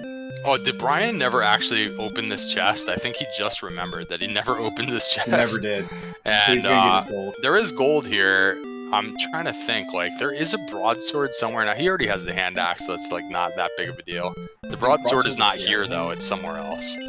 Yeah, this is a chainmail, definitely. Yeah. All right, so chainmail. So now the gear is shifting into Brian Williams' favor. After all this time that Seawolf kind of had a gear advantage, now Brian Williams has the better gear, having found the hand axe. Not by much, but it's something. And he has the item advantage with the token, having been, going through the whole 2nd continent. He has already been through a couple of extra locations with the Tablet Cave. The only thing Brian is behind on now is experience. And so if this level, which Seawolf is really close to, if it's a big deal, then that's good for Seawolf. But otherwise, Brian is starting to really get a stranglehold on all this exploration all over the map. That was 68 NP. Hurtmore is just an absolute game changer right now. 2175 for next level. 2175. That was, for some reason, it's 4125 is level. Here we go. Let's see what we have for Seawolf. Courage and wit. No power. We do have some agility. We get some MP. No spells. So, what are you going to do, Seawolf? Are you going to keep on grinding wolves? I feel like you have got to move on now, and that quote-unquote gamble did not really pay off, because that was a lot of wolf grinding, and it would be really a long way to level 12 just grinding 60 wolves. 60 agility compared to 50, though, is quite a difference. So his exploration is going to be a little bit better. 6 more hit points isn't quite as substantial, but now you're outside of one-shot Hurtmore range. Actually, 43 is outside of one-shot Hurtmore range, but it's a little bit more open to you, I think. Your heal more is a little bit more effective. I'm trying to think of positive. I guess so, yeah. With the 1 level, we see it's the same power. We have a little bit more agility. More agility is good. And a little bit more HP, a little more, it's just a little of everything, but not what you're looking for. It's not really an advantage per se. Like, Brian's going to make the same kind of progress fighting the same enemies, and Brian has covered way more map right now, so if Brian can get the last few items and get into grind and go, it's like this lead is not insurmountable at all. Nope. And he knows where not to go, so there's a good chance that he'll find Grave and not Cave first. Of course, there's still the chance of the ultimate Troll Seed with armor and sword. And don't get me wrong, I kind of like what Seawolf did. I tend to do that all the time myself. If I'm in a seed where I've taken 30 deaths, I'm going to get another level. So, yeah. I mean, I don't blame him for sitting back and be like, I'm not going to take one more overworld death until I get one more level. It's just that the level just didn't pan out. Didn't give him what he was looking for. And now he's basically in the same situation like 10 or 15 minutes later. And, you know, no progress has been made except just getting a little bit closer to the next level. So, oof. A little bit of catching up to do now. He's got to cover some map and get some things found now in a hurry. Keeps finding these dead ends. Did we fully explore to the north, kind of eastish from the second continent? No, the second continent for Brian Williams was like 3/4 cleared, it seemed like. Like north and east, I think he got sniped before he was able to clear that. I'm not sure that he's going to go over there, though, anytime soon. Swamp Cave on this side was pretty far away, I think. And so, like, do you walk all the way back to Swamp Cave just so you can check that little area? I don't know. Somewhere, though, I mean, like we've said, and what chat's saying as well, is like, whoever finds a big dungeon, it's a big deal. Being able to set up a gold grind right now when you can't really make progress on the bigger monsters. Like, sometimes a gold grind doesn't matter if you're already killing everything, let's say. Then it doesn't really matter much if you get slightly better gear. But right now, they're not able to kill much more than, like, a Spectre and a Wraith. And another thing to consider is I don't think we've seen a large shield this seed either, so if they don't set up the gold grind, they're going in with a small shield. Yeah, I mean, I have got to think that they're both going to do a grind unless something dramatic happens. Like, they both get go time before finding the dungeons or something. Like, I don't know. It would be just so helpful right now to have a flame sword and a silver shield.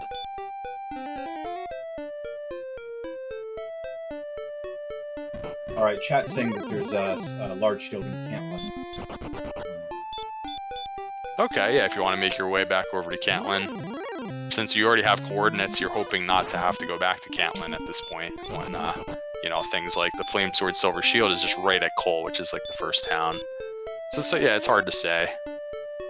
I'm trying to think, like, Brian seems like he's like walking in circles right now, but it may just be that he keeps getting sent back. So it's just, you have to like retraverse the same areas every time you get sent back. Here comes a werewolf death. So it could be just like these places keep looking familiar. Every time I see them walk somewhere, it's like, that looks like they've been there before. It's probably just because they have to start at the castle over and over.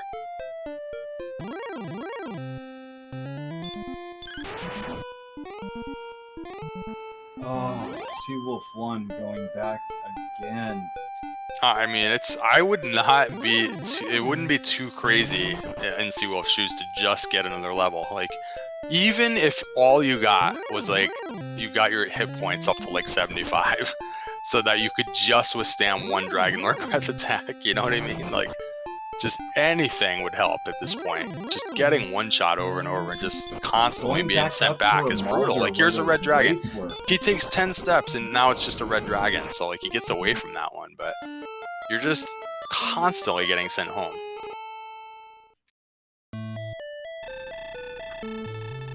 I mean, up by Rimalder in that one strip of actually, it's kind of almost vanilla-ish, the desert right outside of Rimalder.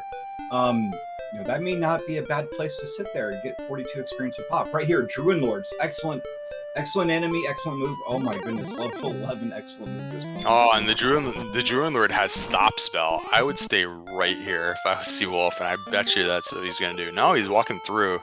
Oh, there's metal slimes mixed in. Never mind. Not as good of a zone anymore. Oof. Although he's outside of the one-shot hurt more range, so he can heal more. Keep healing and wait for the attack. Okay. Or it's gonna run away. I mean, that could be an idea. Just keep healing. 75%. It's got to be 75%. Yeah. Nah, you just want it to run away at this point.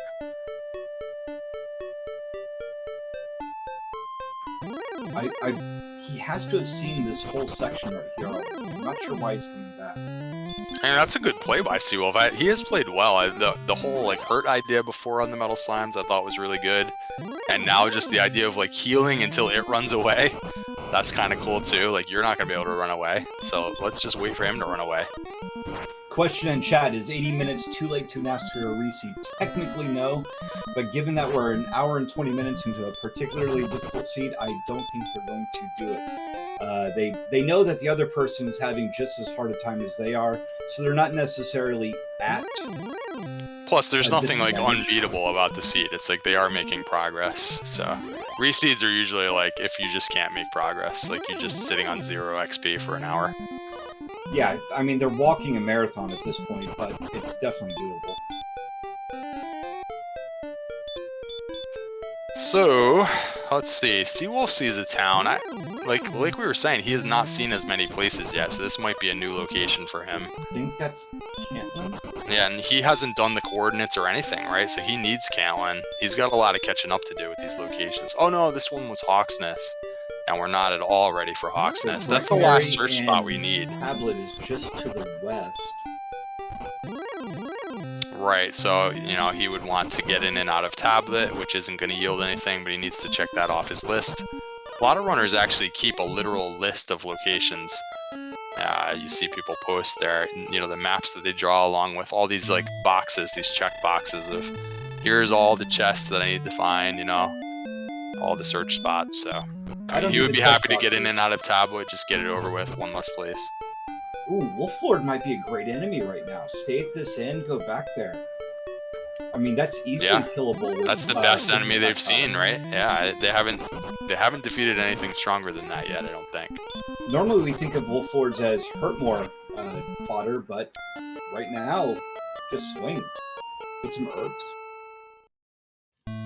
Yeah, Seawolf is going to make the long walk over to the herb shop, get some sundries here. It's got a few hundred gold to work with. Finally, a dragon scale for Seawolf after all this time. Going to get some herbs to go with it.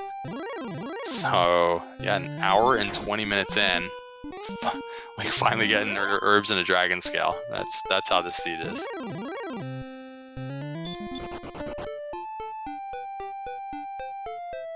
Alright, back away from the starting castle goes Brian Williams, back through this gauntlet to the west. The zone that you don't want to have to keep walking through, but you have to anyways. And he is going to go southwest. Gets a reprieve from the metal slime, runs into a green dragon. Look at just all these enemies that want to kill you. There's just no, like, medium enemies. Gets an unlucky run fail, and it's just one run fail and you're done because you're getting 2-shot from all these enemies. It's so brutal to not have the HP. It is. The one silver lining is that Charlock's not going to be a surprise. Who is going to go back to the wolf grind first? I mean, you would just have to do it. You're just getting sent home before actually getting out. Like, you're just running into the bottleneck and getting sent home again. We've each seen a slightly better grind. Seawolf1 has found those wraiths. Then also the Druid Lords, I think, is a great grind right now. Where those Wolf Lords were could be good, depending on what else is there. Yeah, but the thing is, like, yeah, depending on what else is there is a big question. You have to get way out to a specific spot on the map for an enemy that's worth, like, 52. A wolf is worth 40. Like, they're right there near home, you know? I don't know. The Druid Lords aren't too far south of where they are. Oh, nice run from an Armored Knight, finally, by Brian Williams. Avoids the Dragon Lord Breath. Promptly gets back attacked by a green dragon. He's already in the danger zone. So what do? Do you heal and look for a low roll before you run away? I mean, that's kind of a low roll there, but you're still way in the danger zone. Gets away that time. I mean, they're a small favorite to run from green dragons, but one failed run and you're just back home, so... Let's find some smaller monsters. They keep finding the big monsters over and over.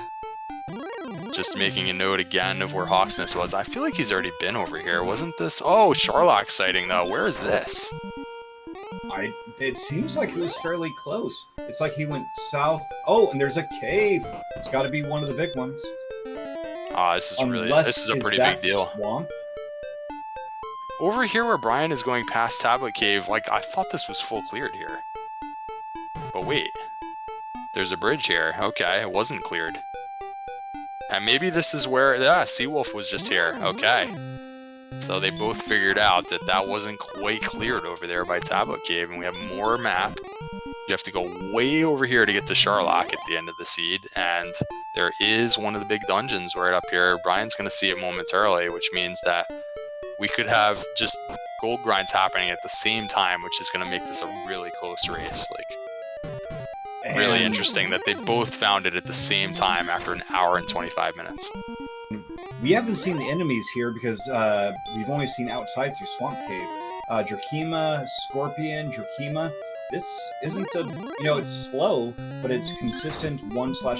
Oh, with Spectres too. Spectres have been pretty good too. Beautiful. Yeah, stay in here.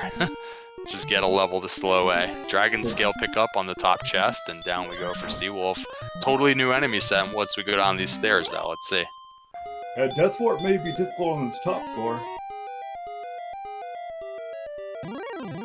Brian is picking off the small monsters, just like 30 seconds behind Seawolf on the same path. Very cool that they're just both in here together.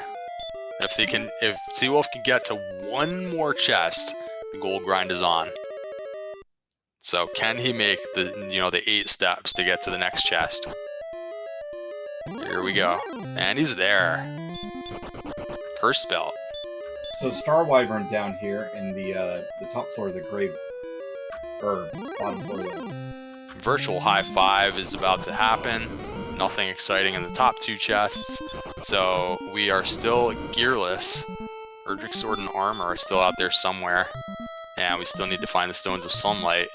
Brian Williams is in a quandary here. What do you do about the Star Wyvern?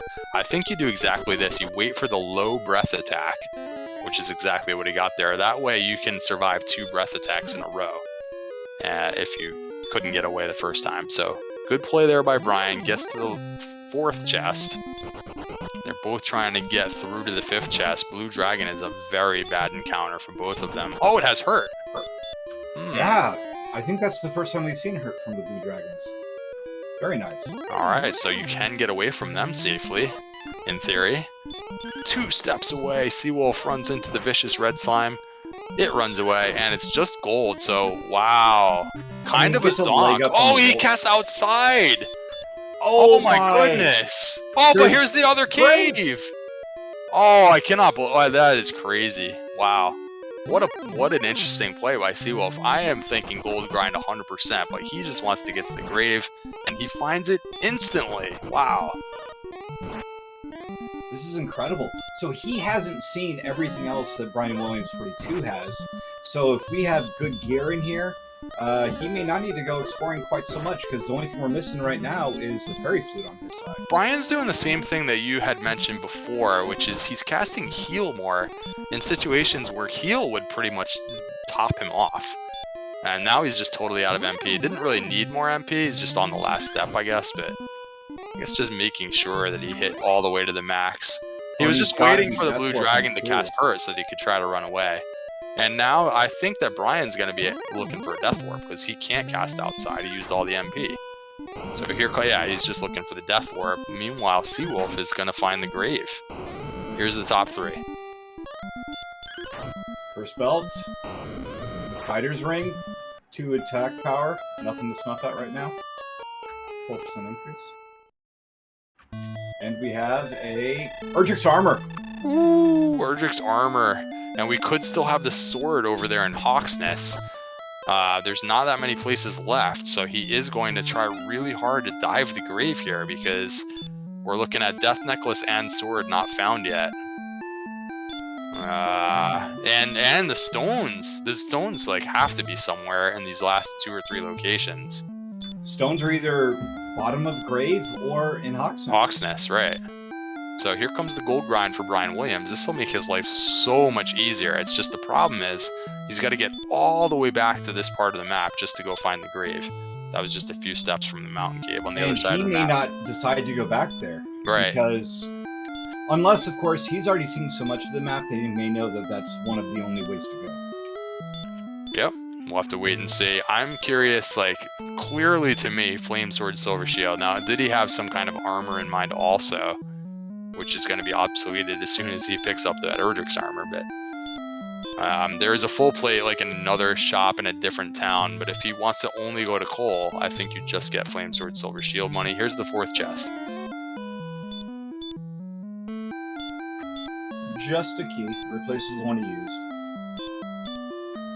So right now, there's a 50-50 chance of Hawksness being stones or something else.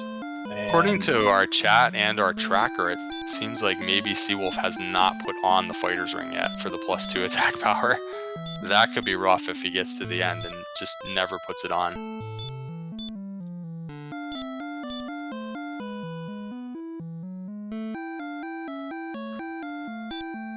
Alright, 28,000, so that gives Brian Williams the flexibility to buy a full plate in addition to Flame Sword Silver Shield, and he's going to take a safety save, and I don't blame him. There are very bad enemies all over the map.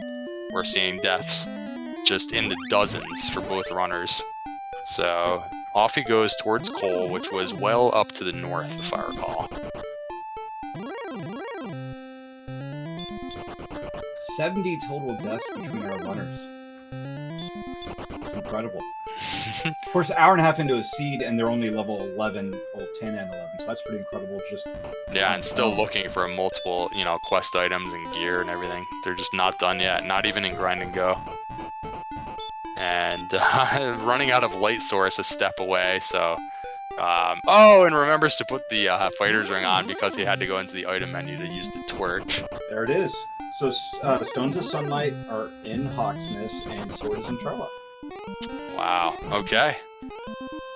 Interesting. So take the grind right here, get that Flame Sword, get that Silver Shield, and you know what to do. Yeah, and I don't even think that they have seen either spike tile yet, so a Flame Sword could be super important if you have to grind some levels, and it's not, you know, anything hurt-moreable enemy that, you know, eventually we will learn hurt more, but if it's not hurt-moreable, you're going to want a really good weapon, so grind up for that Flame Sword, unless there's some situation where you want to do an early sword dive, but Charlock's pretty far away. So 80 defense with the Silver Shield, that's... Even with only 49 hit points, there's enemies now that you can take out. It could be just a Max Knight and Hawksmith, and you can grind on it as well. And Brian did not make it to the town, so had to take a reset and start over from the castle again. It could actually take a few tries just to get to the town. That's how incredibly nasty the seed is. So... Oh, wait, I apologize. He was back at the castle, but I guess he had already...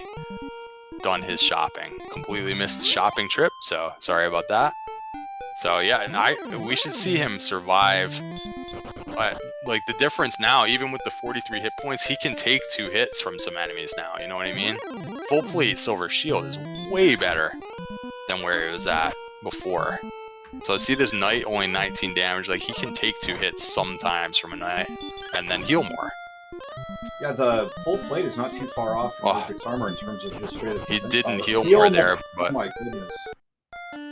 He wasn't... I'm not sure what just happened there. He did not heal more, and then the Knight cast heal more, and maybe he didn't see that. So then he tried to swing again when the Knight had already heal moored, and down he goes, so... Seawolf1 finally gets his Death Warp from the Blue Dragon and is able to do his gold grind. Not going to have to grind quite as much, and is going to have a little bit safer of a trip with Erdrick's armor on the way. So I'm trying to think now, like, it seems like all of a sudden the exploration lead is flipped again, because Seawolf made that interesting play to go find the grave. So, like, he's done with the big dungeons. Although, I don't know that he's seen every last place. Like, he has to get to Swamp Cave and go over to the second continent to collect this token. So, he's got that to do, whereas Brian has to get to the grave. It's sort of evened up. I guess it's not like a lead for exploration, but it's sort of evened up. They have to do opposite things now. And he still has that 800-point lead. With the 800-point lead, with the Erdrick's armor, his exploration is going to go substantially faster, especially once... So he's doing his exploration with 80 defense power. Go to Breckenary, get some fairy waters, repel, and just do it. Lord knows you're not going to kill anything on the way. Or you could go somewhere where you now have the ability, like those green dragons, possibly the blue dragons with hurt. Maybe you will be able to kill some of these enemies and get you to a level 12 or 13, just too fast. It's interesting. I wonder if Seawolf has any idea where to go find Swamp Cave. You know, you basically have to find Swamp Cave, Needle in a Haystack, which takes you to a whole other continent, you know, so that you can go exploring more areas and eventually find Garanham. Whereas Brian, I think he probably knows that, you know, that mountain cave region isn't fully cleared. So he'll probably get back over there at some point. So yeah, it's going to be interesting. Who's going to get to their last location that they need? You know, Seawolf's going to need the token, and Brian Williams still needs the stones.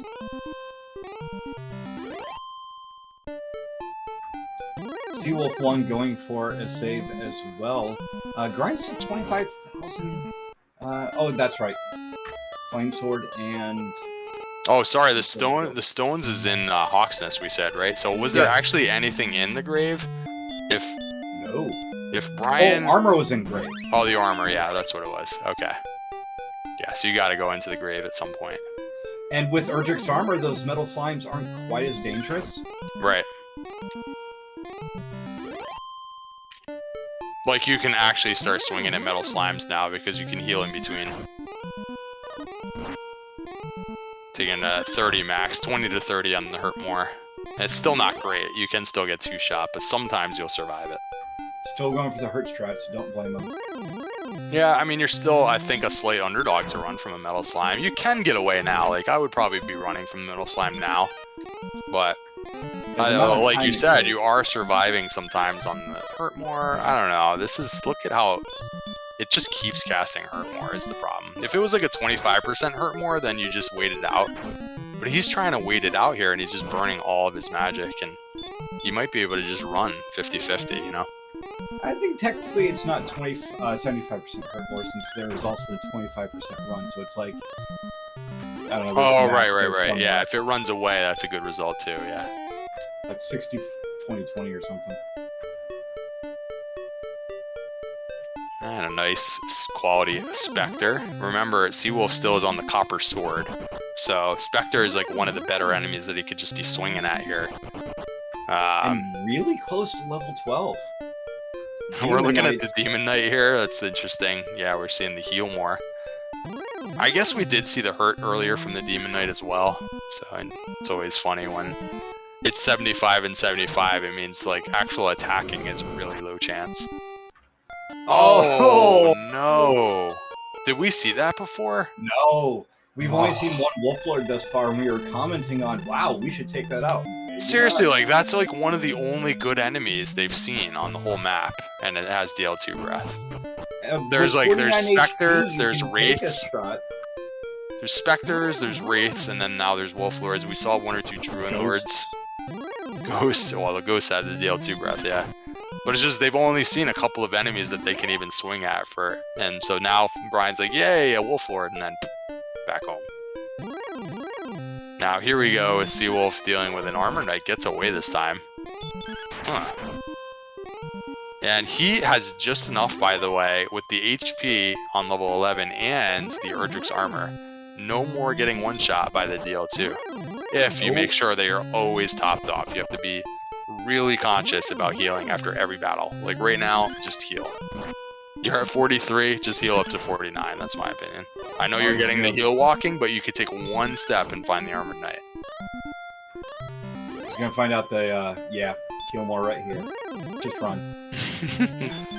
Yeah, he's not damaging the... Oh, he did get the Flame Sword. Oh, never mind. I missed both of them getting the actual shopping done for their... I saw them doing the grinding for the money. Shield first, and you just stop paying attention after that.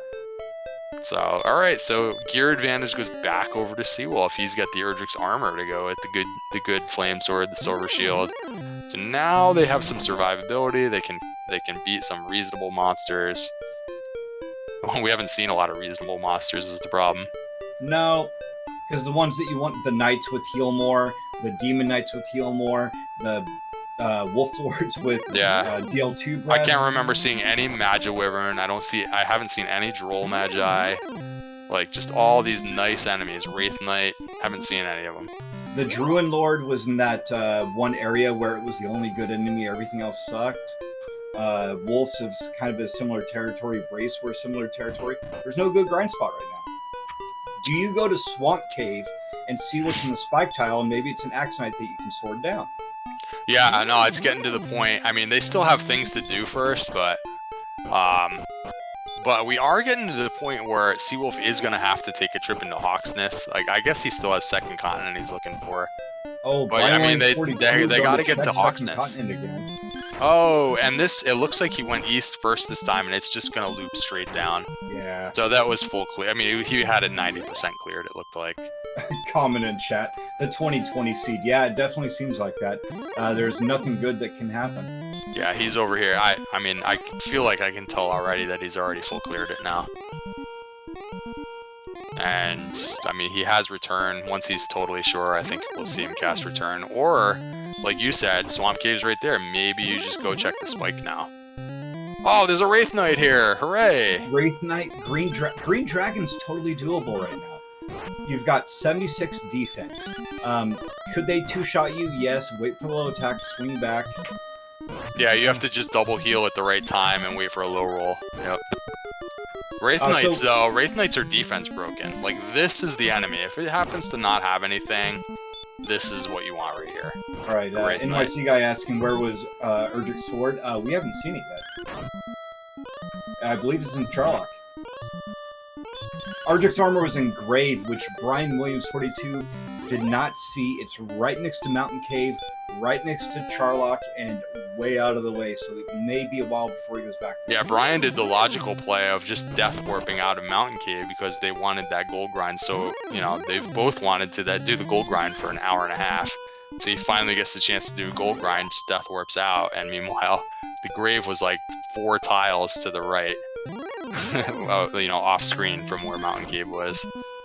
So you get a chance now to see how viable that blue dragon is. He absolutely is walking back and forth and looking for the Wraith Knight, and I think that's an excellent play. Like, it's the first enemy that makes any sense to fight right now, and it has no abilities. Your defense breaking it with this good gear that you grinded up for. It's time to go hunting for Wraith Knights until you see probably the next level from here. He's 500, 600 points away. Because, I mean, what else is he going to do? He knows he probably is going to have a tough time in Hawksness. He knows he hasn't checked that yet. And then, I mean, he's got to look around for the grave, I guess, but... Well, here's another thing. So he knows that the Stones of Sunlight are on... Oh, he doesn't know the Stones of Sunlight. Nah, it could be in the... It could be in the grave from his perspective, so he does have to track down the grave. I mean, it wouldn't make any sense for him to skip the grave. If he goes to Hawksness first, which he knows where it is, finds the stones, does he just go Hope down that the armor's in Charlock? Yeah, I don't think so. Because you need the sword and the armor. I mean, you have to check the grave.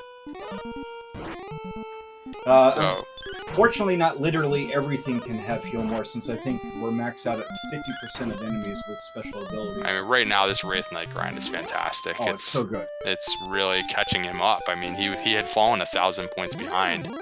Now he's like 750 behind. He's finding another Wraith Knight. They seem to maybe be doubled up in the zone, because they don't have repel. They're not repelling anything. He's just getting Wraith Knight, Wraith Knight, Wraith Knight. So it seems like they're at least doubled up here. We're not seeing anything dangerous mixed in yet. Really good spot here. Good heads-up play for Brian to just take a few minutes. Like, okay, I know I have things to do, but let's just take advantage of this because we haven't been able to make any progress experience-wise for a while. Seawolf1, I think he's going for... Actually, no, he hasn't seen Hawksness or Cantland or Swamp Cave, so he's just continuing the search. Oh, yeah, Seawolf had done a really long early zone grind where he actually got all the way to level 11, which is where Brian is, on like Drolls and Wolves. So he still has a lot to do. Like, did he actually go through Tablet Cave and stuff? I guess he did that. He did Tablet, but he hasn't seen the other... No, I don't... Yes, he has done Tablet. Yeah, he hasn't been over to the second continent. That's his main thing. He's got to get over to the second continent. Yes, he has seen Hawksness, but he hasn't seen Cantland, which is... Oh, to track down for the, okay. Yeah, he hasn't counted that out yet? Okay, Seawolf's got some work to do, for sure.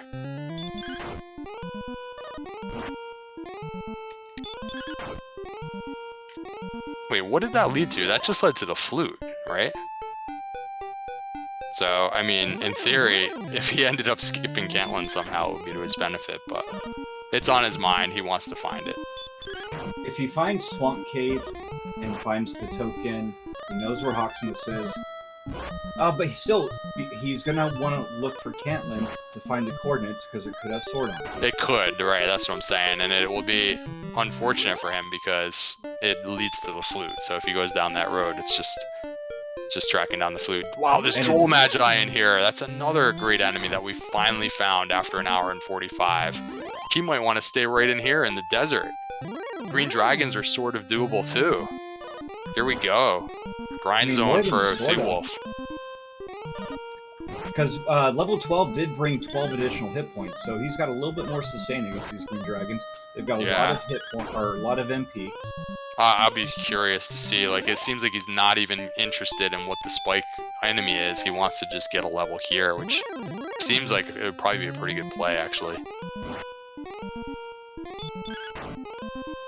As brianwilliams42 is going to get his level 12. Battle of the Grinds, and so I was loving Brian Williams' grind on the Wraith Knight, but now we have Green Dragon and Droll Magi. That's kind of a nice one, too. Which one's better? Well, we're going to go see what the enemy is Dragon here. and so the Wraith Knight's also in the same zone as the Green Dragon, so it's kind of similar. Oh, this is interesting. The Blue Dragon has hurt. Oh, man. Now, I don't think it's a high percentage hurt, so you're going to have to maybe do some double healing here and there, but you can do this with some good resources. Now, let's see if the Blue Dragon shows up with Heal More or something. Oh, they have Heal More. Well, no. I don't know if they do, but... Chat saying that they do. Chat thinks they do. Have we actually seen it? I don't know. Maybe they have. Oh, sounds like it. Alright. And maybe Seawolf doesn't know that because there's no stop spell in their arsenal. And there's no Hurt More in the arsenal. There it is. Excellent move, just one swing too late. You needed that right before the Heal More, and then you could have jumped over the Heal More. So I think Seawolf is just going to keep going and hope to get a crit. Or hope that it's like a 25% Heal More and you just get a couple of swings in. I mean, I don't blame him. You're here, you might as well go all the way down to 0 MP and just start over. If you get this, it's like a pretty big deal, so... This could be an epic battle. We could go 3 or 4 minutes here on this Blue Dragon. So he's seen everything except for what's behind Garenham, which knows the token. He hasn't seen Cantland. But as far as chests are concerned, the 3 chests and the free cave in Garenham is the only things he hasn't seen, right? Yeah, I think so. The freebie cave the freebie cave behind Garenham and the 3 chests in Garenham, right? Was that DL2 Breath in the Droll Magi? It was. Are you kidding me? Come on now. Oh, this is... Alright, so... Makes me want to go over to that Wraith Knight grind. I think Brian's got the lucky... he found the one enemy in the entire game here. An hour and 47 minutes in. I don't think we've actually mentioned in quite some time what else we have going on tonight. With me tonight is Up to NG. I am Elmore St. James. Tracking is Kamiyano Nokai. And the person who rolled this incredible seed is our restreamer, Lord of the Scent. Listed below, give him a follow. Also, give our runners a follow, brianwilliams42 and theseawolf1. Both excellent players and worth following along with. Yeah, remember when we were an hour in and I said, like, it feels like this is probably not going to be beaten in under 2 hours. Commentators first. It seems like this could still go on for a while. I mean, Brian has just resorted to just looking for Wraith Knights. And he got level 12 and he was like, I'm just going to stay here. Or just, and it might be a situation where he's going to stay here and come back here until something changes. Like, go all the way to level 16 if you have to. Want to see Hurt More, want to see, you know, some kind of survivable HP. I'll go at least heal up first. Yeah, I mean, walking a little bit to the east on Second Continent gets you over to Garenham. You can go get some herbs and get an inn. But maybe he just wants to take this death from the spike tile, and then, you know, start seeing about going and searching for the grave, which at this point he knows isn't over here. He's now full cleared the second continent, so let me just do what I can and then go search for the grave. That's probably what's happening here. I don't see him actually doing any twists and turns to get over to the spike. Nope, he's just going out. We just don't care what the spike tile is. Okay. Alright. Ooh. So there is an inn right here. DL2 breath? He has not. I didn't realize how close this inn was to the Swamp Cave entrance. I'm curious if he'll actually just go back through and continue on the Wraith Knight grind. You have outside to shoot you through from south to north, and he could be on the Wraith Knight grind in 10 seconds. But no, he's going to go look for the grave. Okay. So he did quite a bit of catching up experience-wise. He was at least 1,000 points behind. Now the deficit is cut to about 300, while Seawolf is busy trying to catch up on finding some of the locations that Brian has already cleared. So an hour and 50 minutes in, and it's still anyone's game.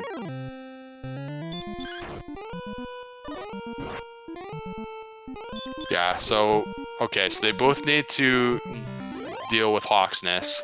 And Seawolf, are we sure it's really just getting over to Garenham at this point, right? That's all he needs. He's cleared both dungeons. He's gotten the 2 other... Oh, he hasn't done the coordinates yet, which don't lead to anything good, but he hasn't done it yet. Yeah, it could have the sword, so he's going to do it. But luckily, Swamp Cave and Cantlin are right next to each other, so he's going to find Cantlin, find the cords, find Swamp Cave, find Garenham, find the search spot, realize what he needs to do, and then he'll be on his way.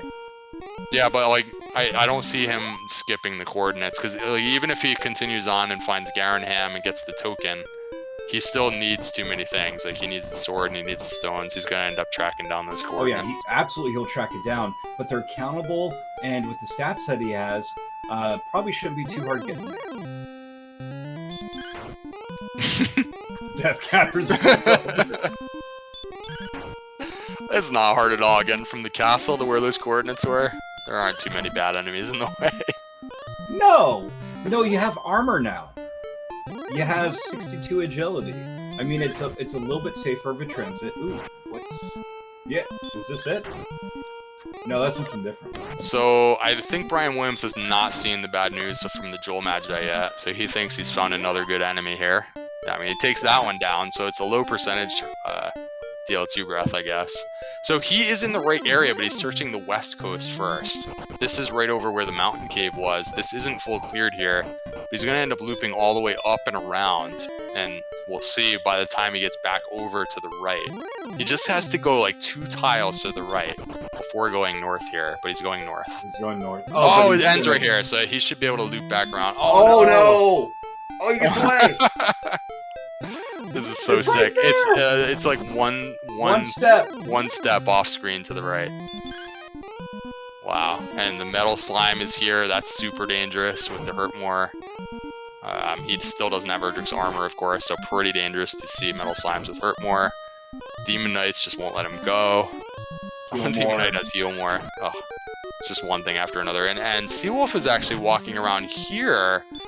He still hasn't seen Swamp Cave, right? So he's looking for that in totally the wrong place. So everything. So he's full clearing this area. Right, I mean, he just has to get... Cantlin and Swamp Cave are right next to each other, and then the second continent is fairly small. But he's just not looking in the right place for the Swamp Cave. So now Brian has the location that he needed before Seawolf was able to find his last location. Seawolf's going back into the grave for some reason. I'm not sure why. And just checking it, and he's out of there. So he wanted to just check and see if that was Swamp Cave, but he's not in the right place. No. brianwilliams42 is going to go through the full swamp, or a grave clear, though, because he doesn't know where the sword is. But we do know that Erdrick's armor is right So here. if Seawolf can get up here and see the dead end, okay, that's a pretty big deal, because he's just done with this region. If he takes this death, it's totally fine. He's totally cleared this region now. He could cast Return right now and start over. If he didn't quite see that dead end, it would have been kind of disastrous. And Brian is... Did he get the armor, or is he still a step away? Okay, he got it. Good. He got it. Now it's a matter of, from his perspective, he desperately wants to get to Deep Grave, because that's like his last 2 places besides Hawksness. He still needs the stones and the sword, so you definitely want to be searching through Deep Grave here. So now Seawolf1 has seen this entire area. I thought he had already seen that little dead end, but I guess maybe not. I don't know how well or how detailed his mapping is, if he does any at all.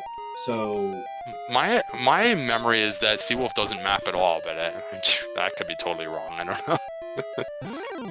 I think Brian for sure does map.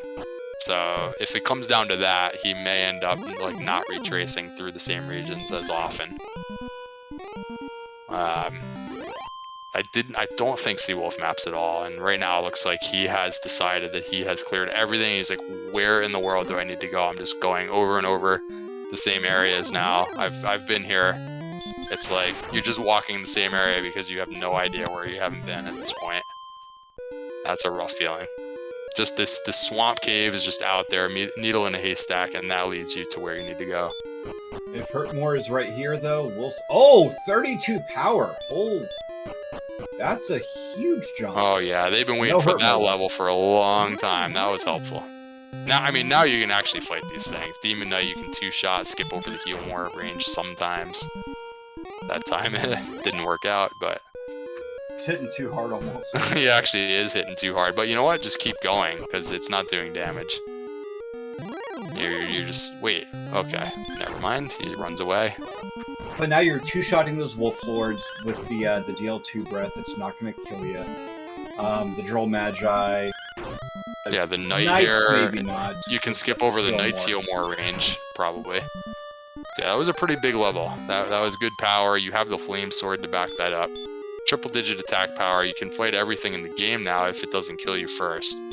HP is still on the low side, so you're a little bit weary of some things. Armor Knights especially with the DL2 breath. But finally now we have Breckenary. Wait a minute, where is this? He's already is this seen the right Breckenary. place? This isn't that close, is it? No, Cantlin, I think, is... I think you just go straight north from here. Yeah, he's gonna make the trip all the way to the item shop again in Breckenary. I guess he must have burned some herbs on one of his... Oh wait, selling the wings? What does he have on his mind here? Just freeing up space, gonna do a fairy water trip while he's here. Yeah. Just while he's here, get some fairy water, okay.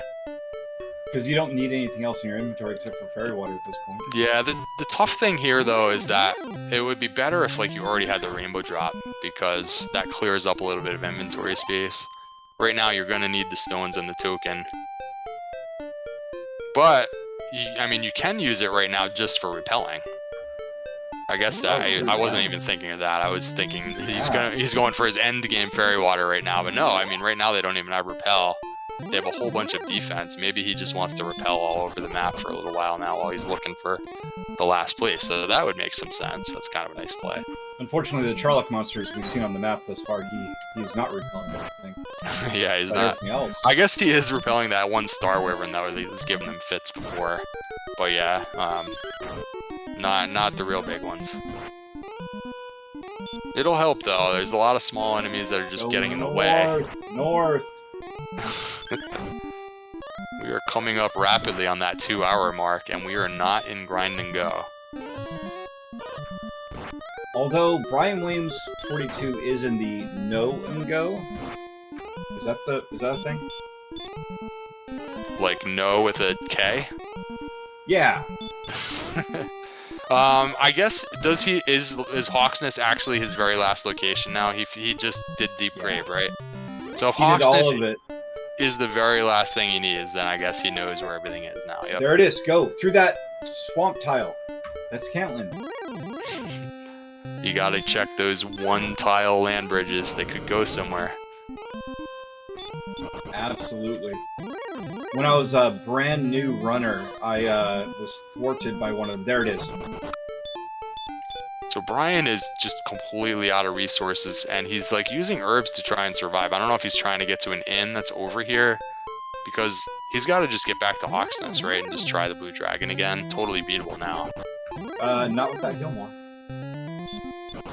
Well, I mean, didn't he get the big... Oh, he didn't get the big power boost. Okay. Yeah, you can skip over the heal more sometimes if you're hitting hard enough, but he has not gotten level 13 quite yet. Okay. So and from his perspective, if he actually has been everywhere, he may want to just go back to that Wraith Knight grind that he found. That's like the best spot that he's seen. You might want to just check the Swamp Spike along the way. See if it's... I mean, I don't know if it does something bad with an Axe Knight right now. Is there an ability with the Axe Knight? Everything has abilities. I'm just assuming the Axe Knight is terrible, but yeah. We've seen like one or two. I don't remember. So many terrible enemies. That means there's less of a chance of the Axe Knight being. I think we've only seen one. We didn't see the abilities on it. Yeah. So if there's an Axe Knight in the Swamp Cave, you might want to go over there. But right now, we're going to take one more crack at the Blue Dragon. Maybe he'll try and get this level before the fight, which would help because he would get huge attack power from it. Druid Lord is pretty good. Excellent dodge, though, unfortunately. Oh, double dodge. But stop spells, not doing much. So we have Druid Lords, we have Green Dragons, we have Droll Magi's. Hawksmith is not necessarily a bad place to be. It's not bad, but the Droll Magi's got the Dragon Lord Breath low percentage. It's survivable now with the Erdrick's armor, though. And he knows about it, so he's gonna stay topped off. Hope he does. Yep. Super important if you're grinding in this area. You want to stay above 49 at all times. So, I need my glasses. That red text is hard. Phil Collins? Phil Collins. Ha! I think it's the Arbor Knights that deal to low chance.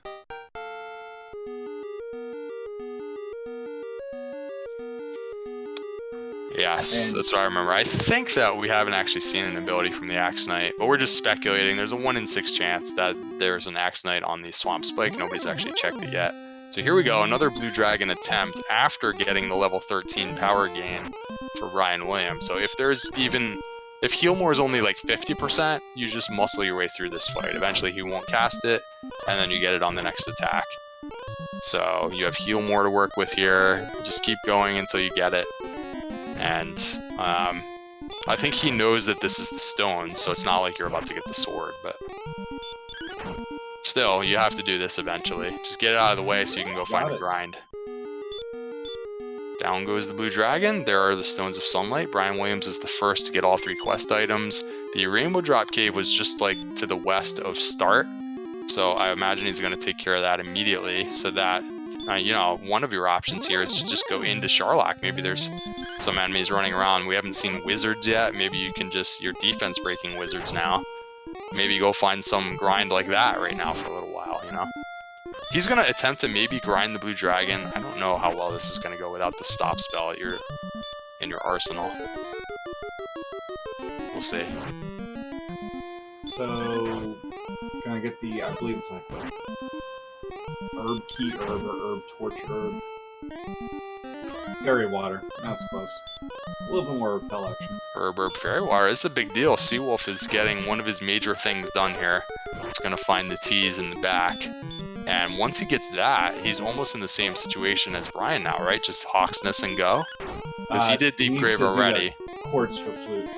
Yeah, that's right. If he wants to take care of the tracking down the coordinates. Still a close race, though. He still has that experience lead, so if he can track down the coordinates and then find himself a grind, all of a sudden we have a dead even race here. And honestly, the grind may be the deciding factor, because right now we don't have a good one. That desert tile by Garen, immediately cast return. He's going to count it out. I don't think he realizes he has to go up and over just yet. He's going to find out sooner. Yeah, I feel you should probably remember that, because when you go south here, you go through that huge swamp that ends up not really going very far to the west. Just gonna get trolled by this metal slime doing max damage with the Hurtmore right now. Manages to get away, so heal up. Try not to forget your count right now. And yeah, so now you realize you gotta go north in order to go south.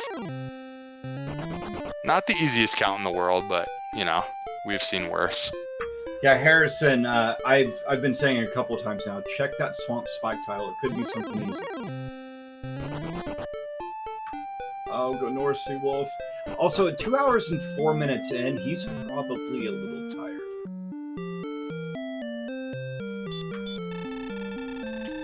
I'm not sure what is the deal with this going directly into mountains that you can't see past. Unless he wants to find that desert patch to the southwest and pick it up from there. I guess that's the plan. I think that's the plan, but okay. I guess I can't knock that plan. It's pretty good because you have to go south and west. Yeah, the coordinates are southwest, and you don't want to be counting in the middle of this bottleneck. I suppose it's just a rough zone they've had to walk through over and over and over for the whole seed. You have to go this way. And there's an armored knight just sitting here in the desert with Dragonlord breath. Among other things, like don't walk in those desert tiles. Just take a few steps north and walk through the grass. It'll probably be to your benefit, but having to go through there every time is so brutal.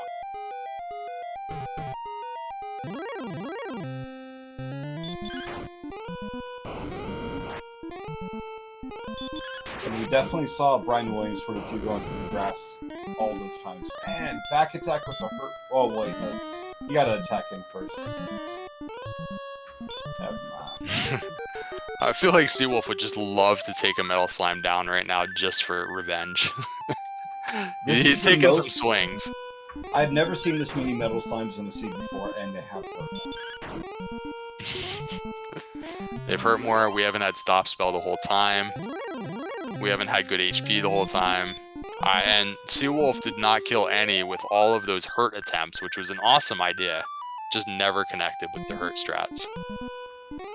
So the spike tile with the golem looks to be maybe the best grind right now, as Brian Williams is surpassing the theseawolf1 in XP, I think, for the first time since the beginning of the match.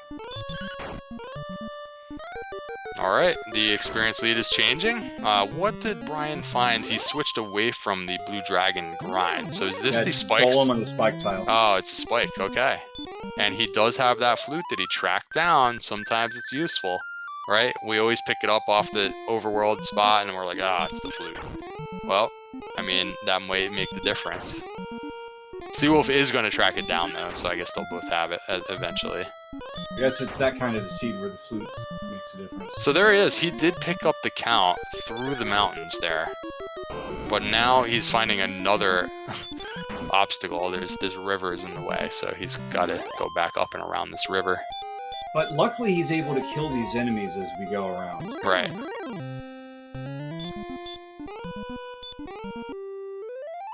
So Brian Williams42 isn't quite pulling away. He does have the lead, but not... Yeah, I think that Brian now has a clear advantage on the race just because all the homework is done. The Rainbow Drop Cave is just right near start. He'll just get that in his travels. It's kind of on the way to Sharlock. Yep. So he's literally just in grind and go now. That's it. He's just done. I don't see him like any reason for him to do a sword dive since he already has the flame sword. And we're just going now until we get stats. And Seawolf just still has a little bit left to do. Seawolf having some trouble with the cords. I believe they're on the other side, on the west side of this little... Oh, still no more hurt more, but they did get stop spell for the blue dragon. I mean, that's something, right? Wait, what? Oh, stop spell. Right, yeah. Yeah, I mean, Brian was 42 at level 14. Yeah, you can go back to the blue dragon maybe. I kind of like seems like the golem grind is going just fine. They're worth 255, so it's not the fastest victory each time, but they're worth a lot. And also, they're right here with a heal spot just outside on both sides of the swamp cave. Yeah, I haven't... What does the golem have? Because they only have... It's baby breath and heal. Yeah, so that's perfect. So 66 HP sometimes is a problem on a golem grind because they punch really heavy. But if they're mixing in that fire breath a lot, then you're not getting two-shot all the time. And you can put them to sleep with the flute. And, it looks like it's taking him 5 or 6 hits. And then it's just 255. It has heal, but it's not terrible. Like, he just out-hit the heal right there. Yeah, I like this. This is the better grind. And, you know, like, he's 5 golems away right now from level 15. That'll go by in like 3 or 4 minutes. I think Seawolf is just a little too far north. Oh, he may know what the X coordinate is and just trolling down the Y. Yeah, this count has really not gone well for Seawolf. It was not that easy of a count, really. It seems like it would be just from the coordinates, but yeah, there it is. He did get the X coordinate correct, so the area search has eventually worked out. Gets the flute, and now he's going straight to Hawksness, yeah. This is the last thing Seawolf has to do, so now he's in Grind and Go as well. And he's going to have the... what's that spell? Stop spell for the blue dragon as well. So he's probably going to stay here for a while and grind on that blue dragon. Yeah, that is coming right now. Yep, level 14 right here for Seawolf. It's just an 800-point lead. I mean, man, close race. I think it feels like Brian just has like a 1 or 2 minute lead, like a 2-minute lead right now. That's what it comes down to. Because the stones are right here. That's the last item needed for Seawolf, and he's just done. He's in Grind and Go. Yeah, the flute right next to Hawksness was kind of a, I guess, time save a little bit. Immediately cast a stop spell. I think they both ended up doing that, but yeah. That's how brianwilliams42 found Hawksness the first time. Right. That's right. And then he wasn't ready for it at the time, but at least he knew where it was. Neither has gone and bothered to pick up the rainbow drop, but that's a formality. And here we go. So we're looking at opposite grinds now. We'll sort of track and see if Seawolf starts catching up or if Brian Williams starts pulling away. We have a 1,000-point lead to work with. And here we go. So stop spell immediately from Seawolf, and if it lands like every time, it would be great, but right there was no effect.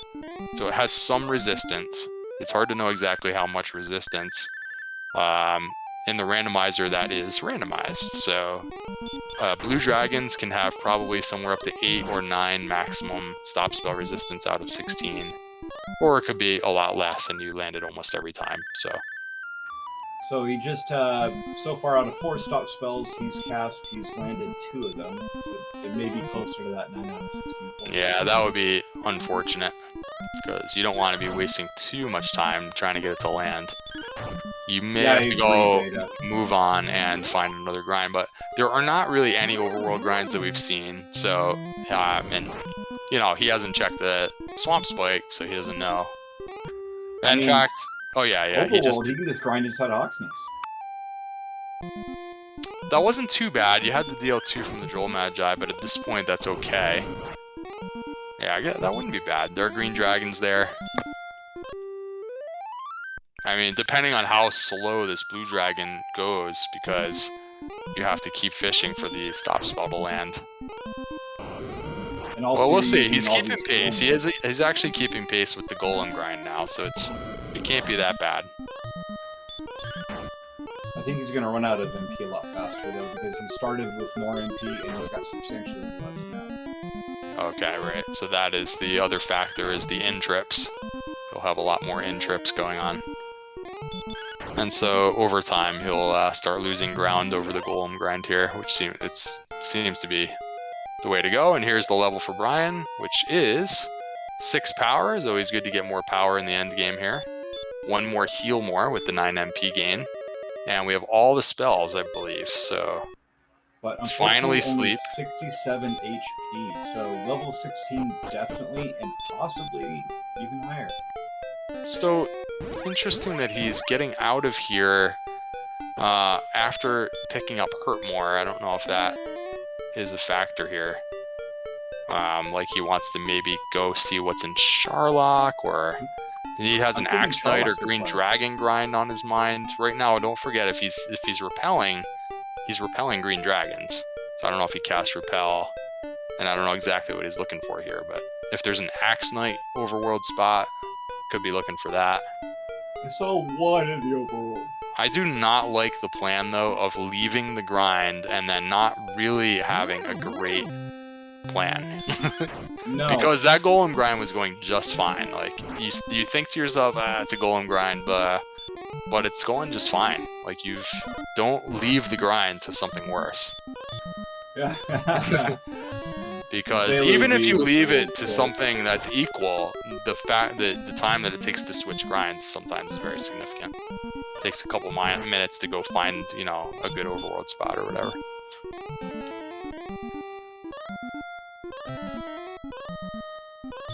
Now, the difference between Dragon Lord's Isle and Gilligan's Isle is they were only expecting a 3-hour tour, and we were definitely not. And unfortunately, now I'm thinking there's not any inn near Charlock, right? So if you wanted to go see if that's a good grind zone, that's a kind of a one-way trip. There was something somewhat close by, I think. Well, it was near like Mountain Cave and Grave, but I don't think there was a town over there. Oh, like you had to walk by Breckenary and Tablet, and eventually you got to Charlock. So, I mean, but I'm just thinking if there are like wizards running around in there, and then there are axe knights to hurt more, and werewolves to hurt more, that could be an idea. But I think that golem grind was fine. Not sure why he left it. Faster than this blue dragon grind. Yeah, and armored knights in here, that's just really not what you want. Maybe he wants the armored knight in his mind because it's a hurt more target, but I am not so sure about that. But your double hurt mores, you're blowing through your MP substantially faster than the golem. Whereas if you go to the golem, you're paying 7 or 8 seconds playing the flute, but you're killing them pretty fast and not taking a lot of damage because they're doing the baby breath. While this is happening, Seawolf has been catching up, so we're at around a 900 point lead now, up from 11 or 1200. And Brian is still not on his grinds, he's walking. So 1 or 2 blue dragons could go down before Brian gets back to his grind. Could be going towards this jerk cave and then heading on to Charlock. Yeah, jerk cave's just right here, so that would be good to get that out of the way for sure. Oh, it's right there. Wow. Skipping right past it.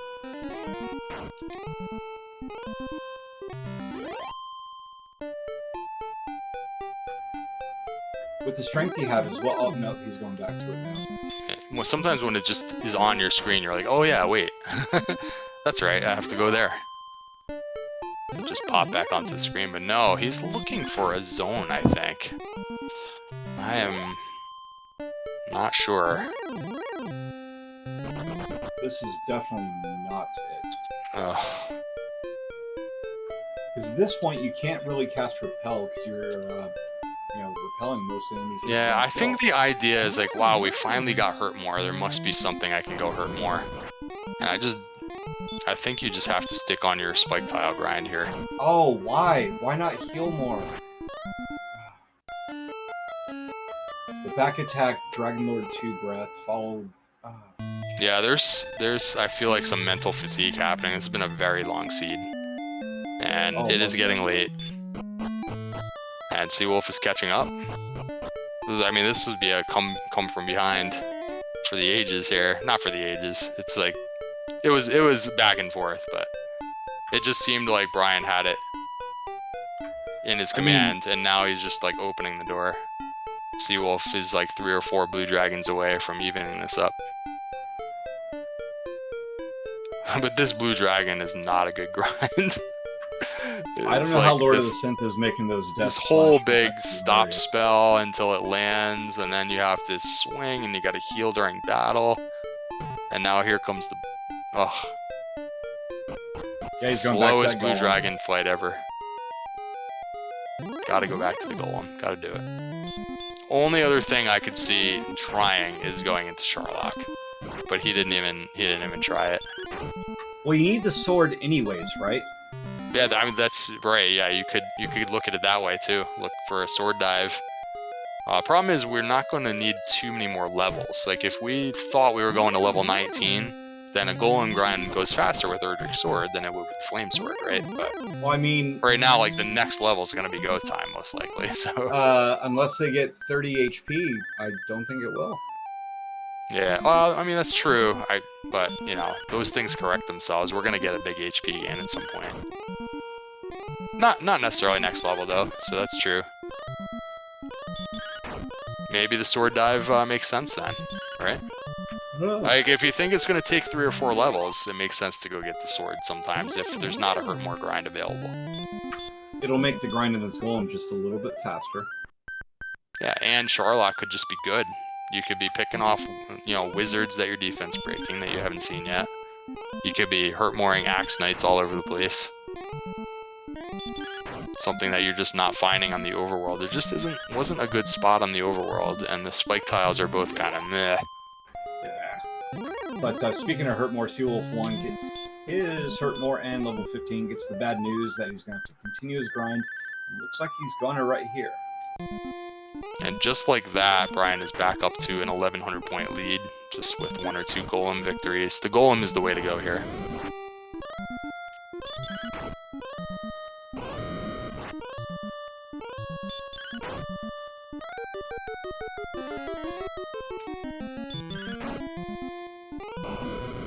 And so one question that will remain eventually when they get to the point where they want to go into Charlock, how many armored knights are going to be in Charlock? We have agility now that's reasonable, so it's not like they're completely deadly, but anytime there's like multiple armored knights and they're going to start breathing Dragonlord breath on you, I mean, if you go on a borderline level, right, you're in the situation where like, wow, I can't heal, I can't heal. So that's something for the future. We have seen one really bad enemy, and that could play a role. I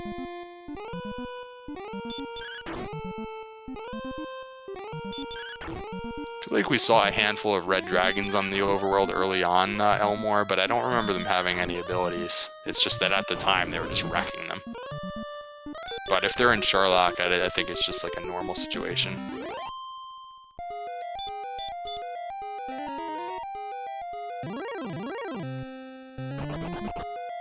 And so we'll see also, like you mentioned earlier, on this golem grind, Brian is not actually spending a lot of MP. So we're not going to have a lot of additional in trips. So rainbow drop acquired. First rainbow drop, and it could be that he's going right there.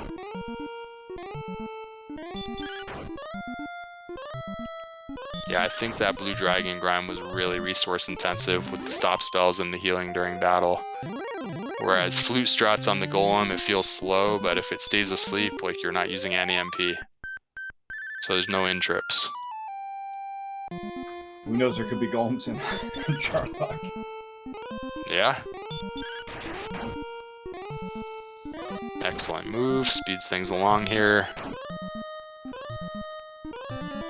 So brianwilliams42 continuing to pull away. Looks like Seawolf1 is, I guess, checking that zone out. Maybe heading over to this desert, checking it out.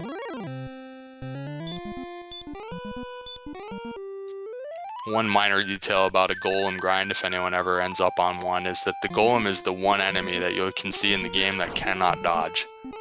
So sometimes you can save yourself a heal at the end if you're timing it up. They can have obscenely high HP, but if you know for sure you're going to get them on the next hit, you don't have to worry about it dodging. I did not know that. Yeah, it's the only enemy. He cannot dodge. Which is hilarious, because the stone men seem to be quite agile. Stone men are so annoying. We haven't seen too many stone men. I feel like we did see 1 or 2, but they've been quite rare. Don't think we've seen any wizards. What else is in Charlock? Star Wyverns we've seen. They have, what, Hurtmore? Or they have a skill, I think. Red Dragons just hit hard. Guess we saw everything else. Stone Man was rare. Yeah, there were plenty of green dragons. Werewolves were pretty rare, but I don't remember them being too dangerous. Level 16 bringing the MTI for HP. So... Wow, so you were right. Yeah, I underestimated how quickly they'd get HP. Maybe it could be a while. Although that 96 strength is nice. 126 attack power on this golem. So 11 strength gain at level 16 is going to be huge for him. It's funny because if you really wanted to gamble, you can start considering a diving grind. You're gonna be like, I'm gonna get 30 HP on this next level. If you're just feeling it, because the rest of the stats are there, and your defense breaking half the stuff, you can pick them off without any problems. Those green dragons we saw before, they're free now. You're gonna have to cast a lot of heal more so because you can't soak up the damage, especially with DL2 throwing armor knights. Well, no, I mean if they're armored knights, that's different. But half the enemies are not doing any damage to you now. You got so much defense. It's a really good situation for a diving grind, except that you have to just think that you're going to get 30 HP on the next level, which is kind of unreasonable. Of all the seeds to have this happen, though, you're 2 hours and 24 minutes in, hitting level 16, realize you got to go to at least 17. You've got not a terrible grind, but not a favorable one either. Although he is 2100 XP up now all of a sudden. Yeah, it's just at some point in the future, I think we have to consider a diving grind to finish out the race, especially if you somehow feel behind, which they probably both feel behind. Because there's no hurt more spike. Like, both of the grinds are kind of like whatever. And we're going to end up overpowered in terms of strength. And we have tons of defense. So it's like a perfect diving grind spot. The problem is, if you get the next level and it's just no HP, then you just can't beat the Dragon Lord. And maybe, the Sharlach fights were slower than if you had just stayed on the spike tile. So it's a trade-off. It's kind of a gamble. You have to figure out, like, kind of sense, like, when's the time to do it.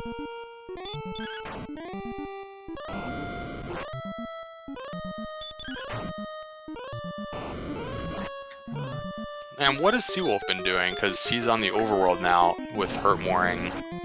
He's doing something similar to what brianwilliams42 was trying a little bit earlier. I think. Just like hoping that there's something better than the blue dragon. That's probably what it is. And yeah, there's red dragons here. I suppose you can beat those. Ugh. Oh geez, there's a Hurt More miss menu on the red dragon, so back goes Seawolf. Sometimes you've had Heal More at the bottom of your menu forever, and then you finally get Hurt More, and there comes the missed menu. Better to do it now than against the Dragon Lord, I guess, but I'm sure he was hoping to settle into a grind there. Finding a punchy red dragon, though, with 67 hit points is not ideal. Like, it's not a great grind. You're going to get 2 shots sometimes. They're hitting for 37 max. Yep. That sounds about right. I only say that because I saw it got hit for 37, and then Beta Struck put it in chat. Yeah, so at 80 defense, you get hit for 40 against red dragons. That's just kind of a number to remember. And then, so every 4 additional defense, it's like 1 less damage. So, makes sense. They're rolling, 18 to 37 now, I guess, is the range. Which means you can get 2 shots sometimes. It's, not going to happen often, but hey, I guess Seawolf feels like this is better than the blue dragon grind. I don't know that he knows that the golem is there. And maybe even if he did, maybe he thinks golems just are not great. Don't think he's seen it yet. So this zone has red dragons and armored knights, right? So I mean, they are worth a lot of experience, and the desert is pretty cool in terms of finding enemies. And if he's repelling, we'll only see red dragons and armored knights because he has 92 defense. In which case, a little bit long. Like we see, it's a pretty big hero while on. He'll go for the double hurt more, and of course miss on. Here you go, because he's got the DL2 breath. Oh, that'd be a little roll though. Got hit for 15. So like not even in the danger zone. That's always nice. But a lot of times you'll get 2 shot by an armor knight if you miss a hurt more. Especially when they're throwing DL2. Yeah, that's what I mean. So it's kind of a gross grind right now until you get a little bit more on the HP. But I mean, from his perspective, 17. The blue dragon was going really bad. Like, it was so slow. So level 18 required. Yeah, 73 HP is not going to be enough. But look at how overpowered we're getting. 98 strength to go with, well into triple digits MP. So the Dragon Lord is going to get torn to shreds. And we're at the point where we're not even going to be too worried about running into lots of armored knights. By the time it's time to dive, you might be able to burn 7 or 8 heal mores on the way down, you know, if you keep getting run blocked by armored knights, and it's still not going to be a problem. So it's just a matter of getting these stats, and that's yet another reason why I think a diving grind is, at some point, you have to time it right, but you save some time getting it on the way, because there's a lot of extra MP now to work with. With the 115 MP, definitely, and that strength, like you mentioned, is just incredible. Or the other thing to keep in mind is, if they stay on the spike tile and go in like later, you can actually save yourself the side trip to get the sword. Like, you don't even need to get it after a certain point. And we're kind of already there now, but if we get like even stronger, then it's like even more like we're not getting the sword. It's a good 45 seconds to go into the treasury, by the way, and get the sword. Unless you're just like repelling everything, which they are, but on a typical dive, let's say if you're not repelling anything, it's like a good 45 seconds to go in and out. So if you can skip that, it's significant. Alright. Seawolf1 getting his big level 16, that nice strength boost. Unfortunately, knows now that the HP isn't coming. We'll see if he goes into Charlock right now to get that sword. Or he's just going to sit here and continue to throw hurt mores at the armor knights. So interesting. There was like a minute there where I thought that this was going to go the other way, where Brian was kind of floundering to find a grind, and Seawolf was plugging away. And since then, it's reversed completely. Like, Seawolf's fallen much further behind, and Brian has a 3,000 point lead just like that, just because he came back to the golem, and Seawolf decided to stop his grind and look for something else. And now they're kind of keeping pace with each other, but it's, yeah, 3,000 point lead is, all of a sudden, that's like a 6 or 7 minute lead.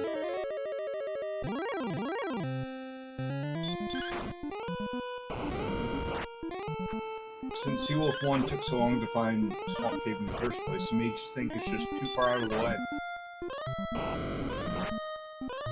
That's the only thing I can think of. Yeah, it's just that there's a town right next to it, though, so it's far to get there the first time, but if the in-trip is close, then I think you have to at least consider it.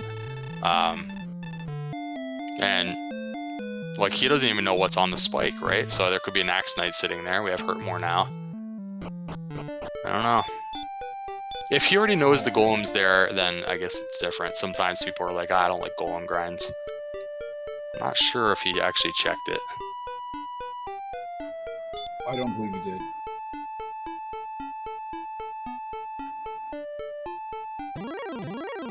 Oh, we have brianwilliams42 going straight for that Rainbow Drop Cave. Not sure if this means he's gonna start... Try a diving grind, you know, at least consider a diving grind.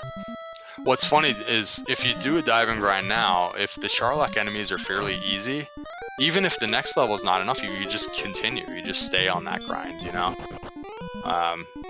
There's a small chance, but, you know, it's like a 1 in 6 chance, for example, that there's an Axe Knight on the mini-boss. And right now, he is defense-breaking Axe Knights. Mm-hmm. So, you know, there's starting to be more and more reasons to go into Charlock. But right now, it's just the Rainbow Drop. Maybe it's just homework that he remembers that he has to get done. So let's see where he goes from here. It's going south. Hawksness was down here too, but... Let's see what happens.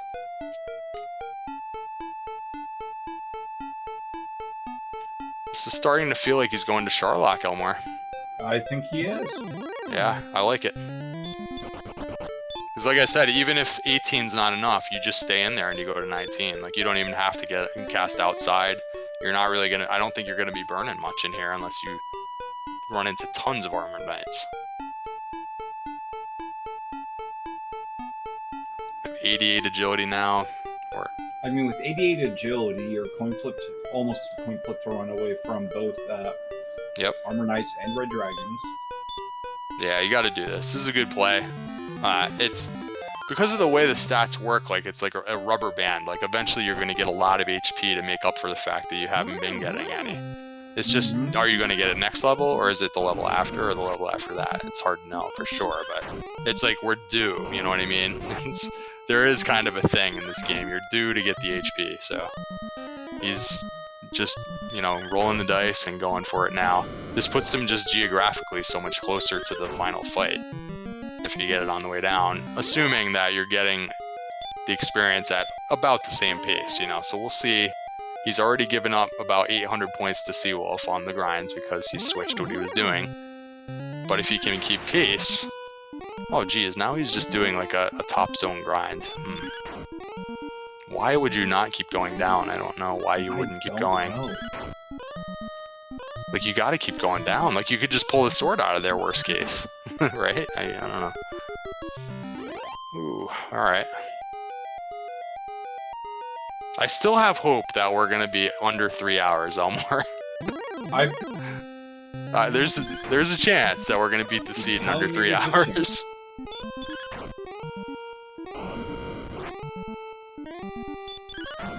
Alright, so brianwilliams42 heading towards the throne room. You know the Dragon Lord's not there. There's a secret passage behind it. Hopefully he'll find it and head on down. Yeah, he's running into a lot of golems too, which is exactly what he's grinding on already, so he's very familiar with this fight, and he's using the flute. Sometimes. That time he didn't use the flute. So I'm not sure how he's making his decision. He hasn't used the flute so far on this way down. I'm not sure why he hasn't. Yeah. I think he's clearly giving up on this being the dive, because he's burned a ton of MP now. So now it's purely just a grind, and he's just hoping to get this level and just see what's happening. Maybe he's thinking that if he gets this level... Ah, there's an Axe Knight. We're breaking the Axe Knight, by the way. Oh, they have heal more. What in the world? Every single good monster has had something. This has been so brutal.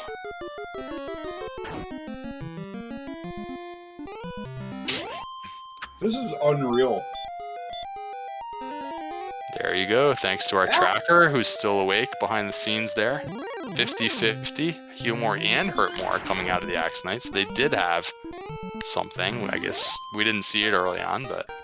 Hilarious, that's the abilities of the Armor Knight in the vanilla game. In the vanilla game, yeah. 9 hit... Oh. Not even close.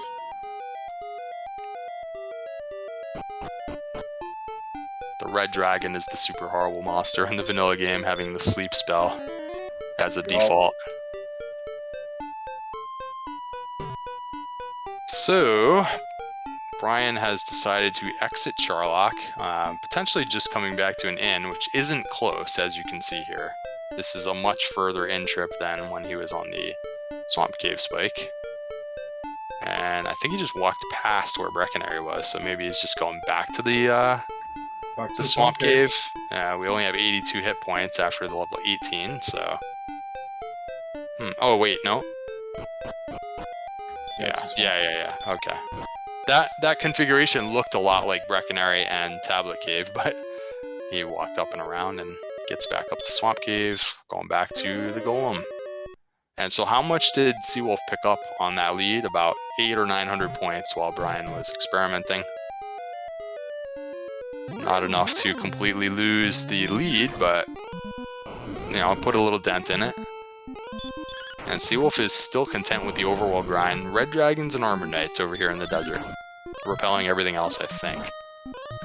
And we see that brianwilliams42 has not been casting or using the Fairy Flute, so content to just... I guess maybe he's thinking he has enough to get to the next level? Yeah, well, when you're a certain attack power, I guess once you get to where you feel like you can 3 or maybe 4 shot an enemy, maybe sleep strats are less important, you know? I think maybe that's what he's thinking. If you can, let's say, beat it before you have to heal, then you're just healing at the end of every battle, that becomes pretty quick. But in this case, he's healing during battle. HP is so low. Ugh. But the Golem does have the Fire Breath, which is really good news, so... I think you are getting a lot of fights now where you don't even have to heal during the battle. So at that point, maybe you don't bother putting it to sleep. So he's tried everything. He's had like 6 different ideas for a grind. We've had flute strats for a while, now we have no flute. We had blue dragon grinding, we have overworld grinding, we got Charlock grinding. So nothing's been a standout slam dunk. He's like, trying this, trying that. Nothing's quite good enough. Well, we've only seen the top floor of Charlock. Who knows what the bottom floors could have been? That bottom spike tile, like you said, could be... Well, Axonite probably wouldn't be very good. But it could be... I don't know. Yeah, it could be a golem. Right? Stone Man. Yeah, Stone Man could be interesting. We haven't really seen them. Not defense breaking Stone Man, unfortunately, but... Well, he's back to the golem. I really think the golem grind is a good grind here because it has the baby breath. So it's working out well. But it's just, it's not the fastest grind you could ever ask for. Yeah, a priori, if anything else, I agree. Golem is it. We may find out something different on the way down, but... When we get to 19, I think you have to go for a dive and grind on 19. Like, if we get, like, 3 HP right now, you've got to get 20 on the way down. Like... We got another... We got another heal more at that last level. You now have 15 heal Oh yeah, mores. the resources are outrageous. It's just when are we going to get the HP? And I just think you have to start banking on getting it in Charlock. Otherwise, you could let your opponent just walk past you, You could be way over here. Geographically right now, he's pretty far away. So you're over here on the spike. Your opponent could be 1,000 points behind, but sitting on the mini-boss. And he's just past you. You know what I mean? I don't know, that's just... It's getting late. I'm just rambling now at this point. Just shooting ideas out there. Who knows if it's any good? Maybe it's not.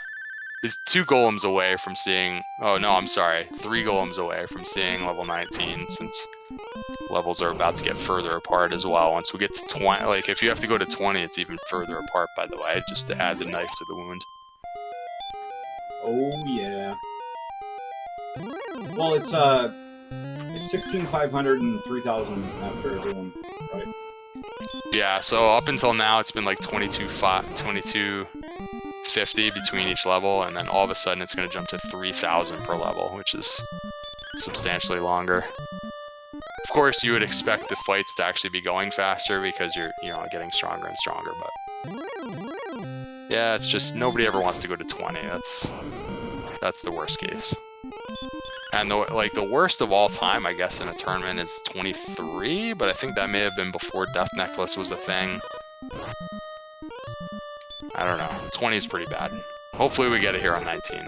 It's coming up momentarily. If it's... At what HP do you go? 95, I think you go for it.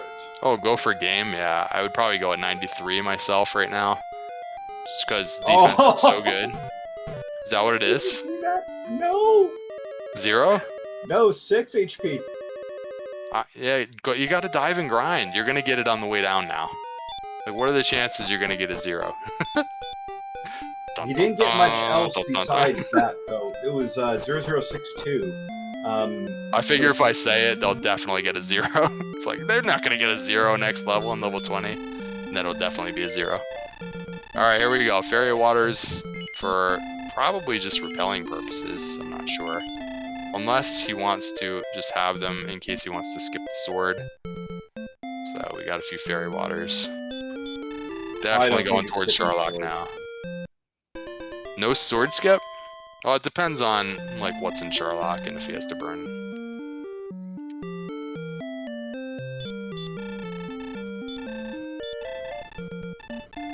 Because you're not damage-breaking armor knights that have TL2 breath. You're not damage-breaking... No, you're just running from them, I think. I wouldn't be fighting through those either, because you don't have the Erdrick sword. You gotta use run strats here. Lean into that agility stat. It's in the green. But you missed 2 runs, and you could be sent home. Well, you have some heal mores you can burn. Especially if you are gonna get the sword. Like, you can always go get the sword, But I think that you hope to not have to get it. So with the sword, they're up to 141 attack power here, which means they have a lot of heal mores that they could burn if it got really bad. But we didn't see too many bad enemies on the top floor, right? So I mean, it could be Just an easy the dive. golem and the Axe Knight once the repel were off. Yeah. I feel like it's still possible to win in under 3 hours, Almar, but we're starting to get like, we got to get moving here if we want to make that happen. So this is, you're probably, I mean, golem, you're looking at what, 300 to 400 XP per minute? So you 7.5 minutes right there to 10 minutes? There's no way this is under 3 hours. If you could get the level on the way, you could still get down there. I'm telling you, that's the difference. If you're already standing in front of the Dragon Lord, you're saving like 5 minutes. The problem, of course, on the other side is if it's a zero burger, then you can't beat the Dragon Lord, and you're, you know, not in the right place anymore. You have to redive. Ay, ay, ay. Radiant. Okay, did we get lost? We lost the spike tile. Okay. Yeah, it's getting late, guys. I think they both are just hoping the other guy finishes at this point.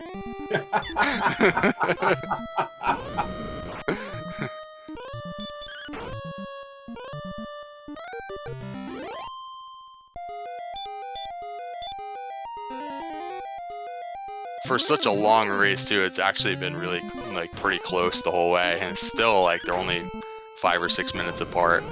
Absolutely. It's, it's you know, been a great race. they've both done really good.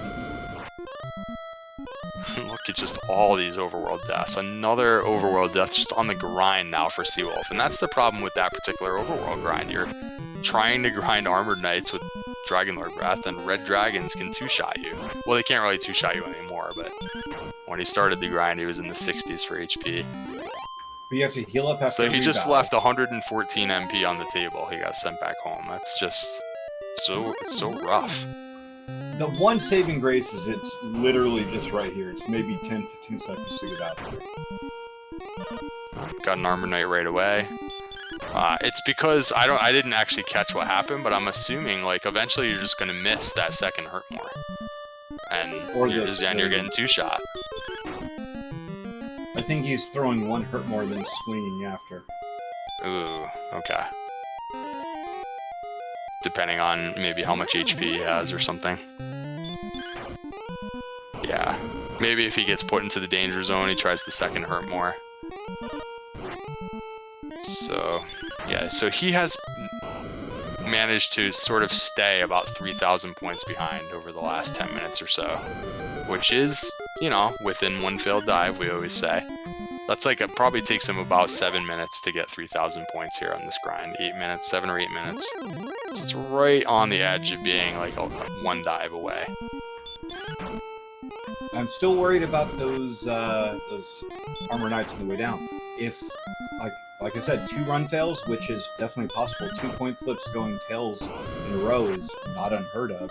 And now you have to use a heal. Yeah, and I guess that could be why Brian isn't going with the dive and grind, because with 88 hit points, when you're diving through Sharlock, you don't even get to, like, have a second run, right? You fail, and then all of a sudden you have to heal, and then he could put you in the danger zone again right away. And you're like it's like facing the Dragon Lord with 88 hit points at that point, right? Like you can never get a turn because he's constantly breathing on you. Maybe that's the why you can't dive and grind here. It just feels like you should do it because I don't know, if you feel behind, it's a good way to save a whole bunch of time if you don't have that situation. Like maybe there's no Armored Knights in the entire castle, and then it's to your benefit, but maybe it's the safe idea. You have the knowledge that the Armored Knights have DL2 breath, so you don't want to be put in that situation when you're diving, I guess. You're having such a good time with these golems right here. You're, 3 golems away from level 20. Level 20 is hopefully going to be it. Yeah. Wouldn't be surprised if we just get like 40 hit points and then it just makes the whole thing a joke. Just running right down there, no problem. We shall see. We're moments away, not moments, but we're like a minute or 2 away from finding out. And Seawolf, I thought, just got to 8. Yeah, he got to 18 a while ago now, so he's actually closing in on 19 and a few more victories himself. He's just like 1 level behind. took like 2 or 3 extra minutes just to get his last location cleared out. He was still having to track down what turned out to be the flute on the overworld. It took him a few minutes to do that grind. He went through the mountain range, picked up the count on the other side. It was still twisty and turny. There were rivers. And Brian had already gotten all that done before, so he was grinding while Seawolf was just trying to get that last thing done. Yeah, it gave Brian just a little bit of an edge on the grind. Yeah, Seawolf's apparent lack of mapping may have hurt him on this one, because he definitely did a little bit more confused searching towards the end as well, up by Charlie. Yeah, knowing that he needed to find Swamp Cave, and he decided to go and re-explore that area. To be fair, like, you sort of have to go to places that you haven't fully cleared, and he hadn't fully cleared that spot, but... Level 20, 4 power, 3 response speed, Yep. 49 HP. Okay. Yeah, that's kind of what I thought was coming, something like that. I thought it was coming like that 3 levels ago, but eventually, the rubber band. And now, like, I hate to say it, but Seawolf just has no chance here now, because it's really, like, how do you even fail this dive? I don't care how many armor knights you see. Like, it's... Yeah, at 95 HP, you fail the dive. At 137, no. Well, it's just you have so much extra attack power versus your MP. Like, you can burn like 10 or 12 heal mores and still win. So it doesn't matter like what you see in Sherlock now. And I don't want to curse it, but a sub 3 might still be possible. He's got to get booking it. Yep. He is going to be repelling in a lot of things, so it could make the dive pretty quick. Yeah, it's close. That's what we're going to be keeping our eye on now. Let's see if we can get sub 3, guys. I think it's doable. It's going to be really close, because a good Charlock dive is about, what, 7-8 minutes? And he still has to find the sword on the way? Yeah, he's not getting the sword, I'm telling you right now. There's just so much MP. Point. There's so much MP. You don't need the sword. Oh, there's an armor knight right there. Where'd that guy been? Apparently he was hiding earlier. That's funny. 3 funny. out of 5 roll him, and then... Oh, no. There he is again. It's just not like you have 92 agility, you have all this HP. Like, it doesn't matter. No. You're better than a coin flip on any monster you could run. Yeah, the only thing would be if it had sleep, but nothing. It doesn't have sleep. None of these enemies have sleep, so. Our illustrious tracker suggesting we play the pyramid game. We could. I just don't think we're gonna see what's in there. But I'm gonna guess middle, as I always do, which is the 250. 250 is what I'm guessing as well. Yeah, that's my go-to. Yeah, I would actually be pretty shocked if he goes in there, honestly. So it's 45 seconds to check the armory. And there's no if you're not repelling anything, just based on like how many encounters you would usually get going in and coming back out, it could be a good 45 seconds. Right now, it might only be 15 or 20 seconds, you know, because he might not even see a single monster. Right. We finally get a look at a stone then for 3 seconds. Maybe they have sleep in Dragon Lord Breath, you know? Oh, I don't think so. Yeah, none of these enemies have sleep that we know of anyways. So already through the second zone just like that. So here's the third and final zone, new enemy set, starting with a blue dragon. And in a few seconds here, we're going to see if he continues straight towards the treasury or if he takes a left-hand turn towards the Dragon Lord.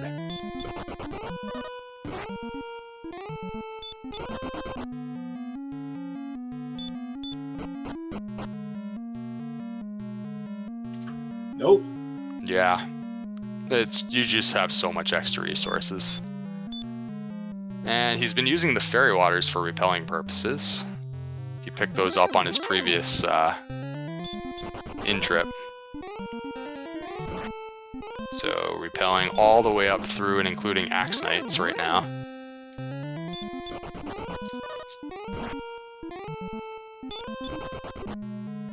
So there are 10 enemies you can see in Sherlock, and he's repelling 5 of them.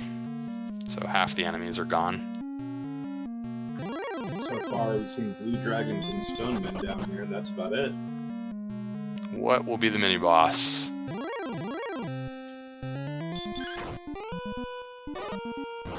It's a blue dragon, but easy 3-shot. You should be able to.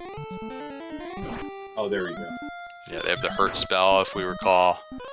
They do have heal more, but looks like he jumped over the heal more range, and off to the Dragon Lord, who has a light blue suit on today because Brian is sporting. What is that exactly? Is that a female warrior or something from Dragon Warrior 3, or is that Dragon Warrior 4? Thank you. Okay, the heroine. Excellent choice. Dragon Lord 1 goes down without much of a fight. No back attack. Yeah, and this is completely free, and we are going to be sub 3 hours. Hooray. Barring any missed menus, I think you're right. Even low rolls on this with, what is that, 16 Gilmores? Yeah, the Dragon Warrior 4 speedrun uses the male hero, so yes, sorry about that. Less familiar with the female sprite. Because I know that a lot of the Dragon Warrior 3 sprites are included in the rando as well. It's a whole bunch of those. Low roll on that Gilmore. Fortunately, the Dragon Lord just attacked.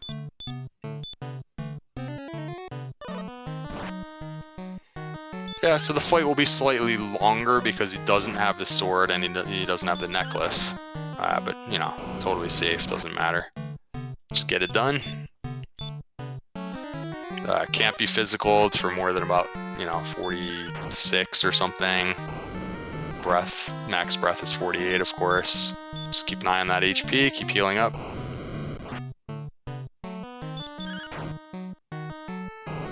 Seawolf is less than 1,000 points away from go time. Looks like he might not get the level that he needs on this cycle, though. He's running out of MP. And he's getting sent back home. Yeah, he's getting close to the level.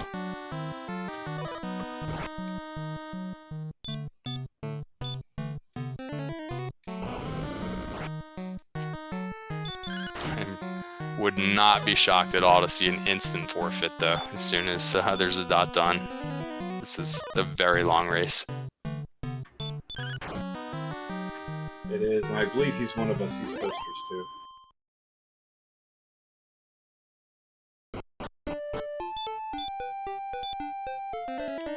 Alright, Dragon Lord is down. GG's. brianwilliams42 is going to become 4-1 in the tournament, ending his Swiss rounds in style here, and he's going to have a very nice seed to work with going into the bracket stages.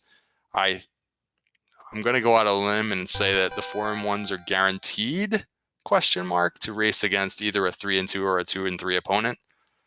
So it's useful to get that 4th win going into the brackets, which we're going to have a week off, I believe, before the brackets start because we have the play-in races coming up next week.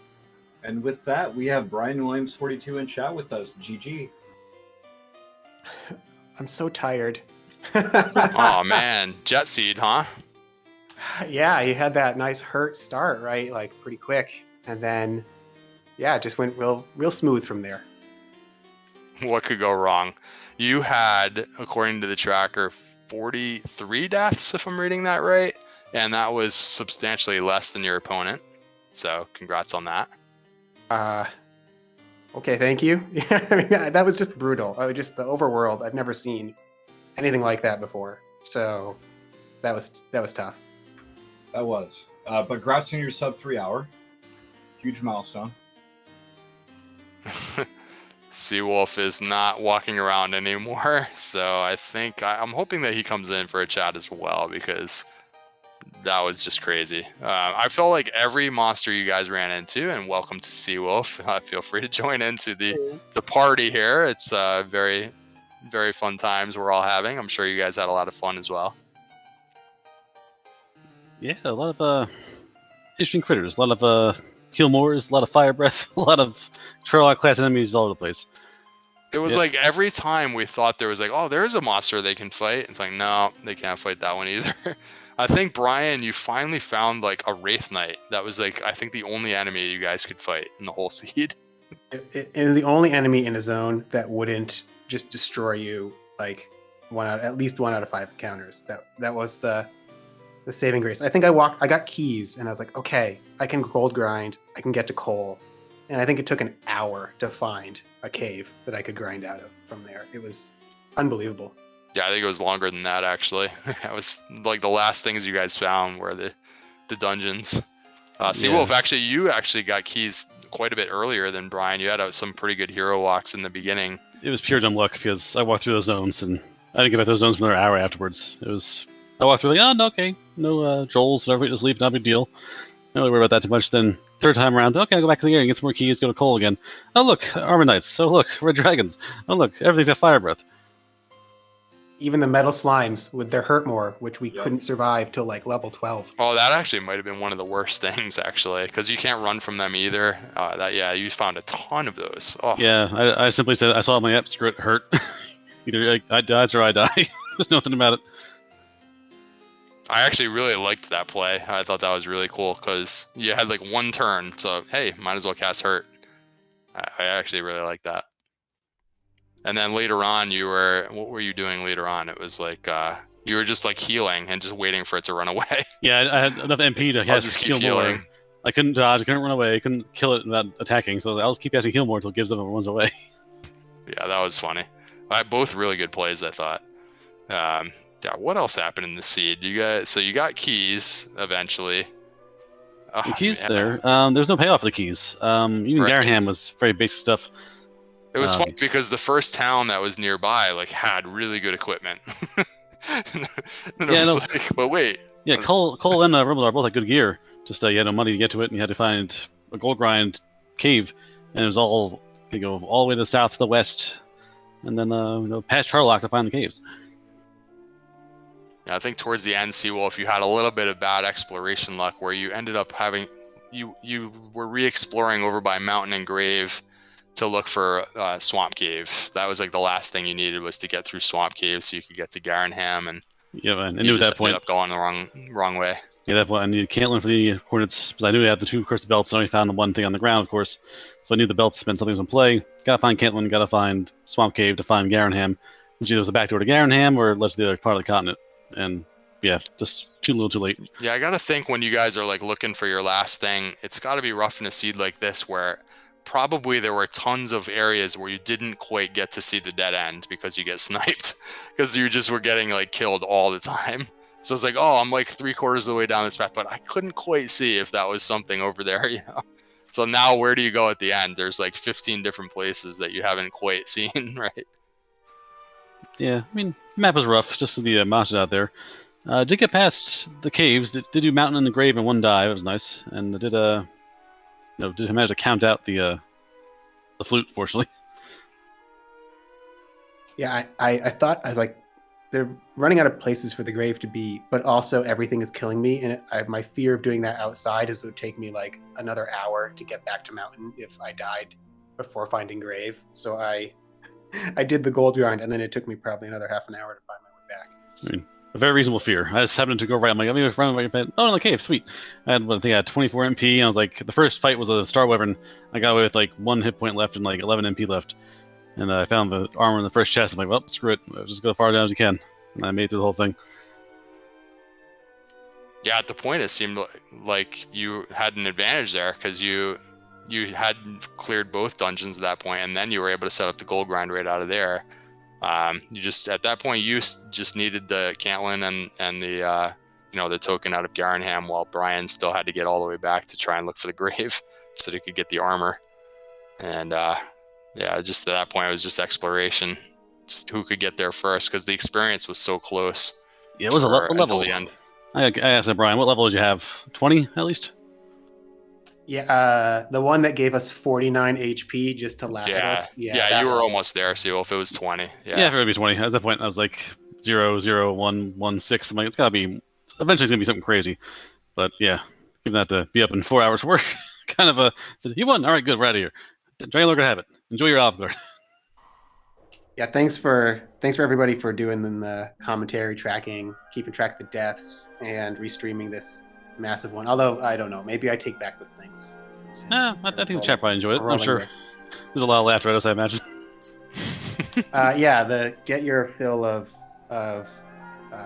watching people suffer. That was the most suffer race I've ever ran in like 150 races. So that was definitely the toughest. Yeah, it looked absolutely brutal. And good news though, Seawolf, you are in the tournament anyways. This was just to see who could get to 4-1, who could get to 3-2. So you've punched your ticket last week, and you get a week off, which are well deserved after this week. I think we have a whole week just dedicated to playing races coming up, right? If I know the schedule correctly. So then you can wait to see who you're matched up against. What do you think about the upcoming bracket? It's every race I've done, that the bracket's stacked. So doesn't matter who you're playing, doesn't matter your records. I don't see too much in the way of like a soft, easy play. No, just simply, even the people who come to the playing races, there will be no tested, don't know what's going on. You can't assume anything for any racers. The seeding is kind of a formality because everyone's so good.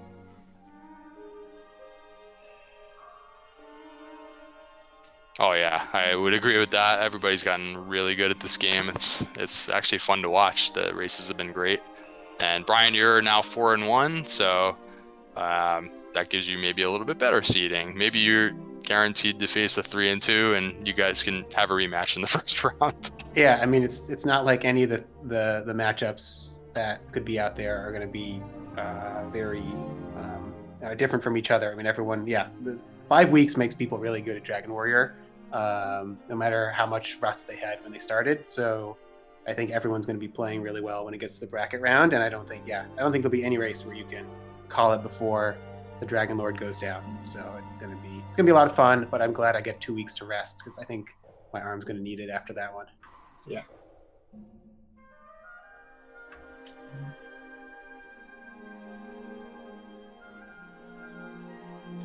Elmore, anything else you can remember from this seed? Nah, I not much I can really remember right now in the first place. I think my brain has already started to start to forget that, just out of self-preservation. Just survival mechanism. Yeah. No, that was it's a great seed. You both played really well. It was really fortunate for everyone watching that it was a close race all the way to the end. Seawolf1, you were very close to the go level, and it wasn't too hard of a dive on the way down because you guys were damage breaking half the stuff in there. So thank you both for a great race, and look forward to seeing you guys do some amazing stuff in the brackets. Yeah, no worries. Just hopefully next one's a little more tame, but take what you get. Oh yeah, we all hope for.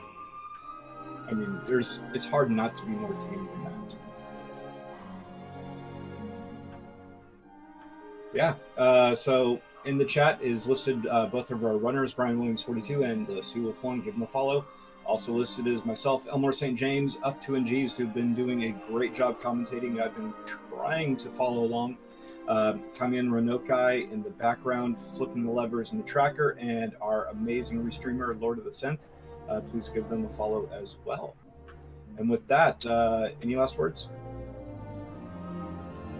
That's it for me. Why don't you take us out?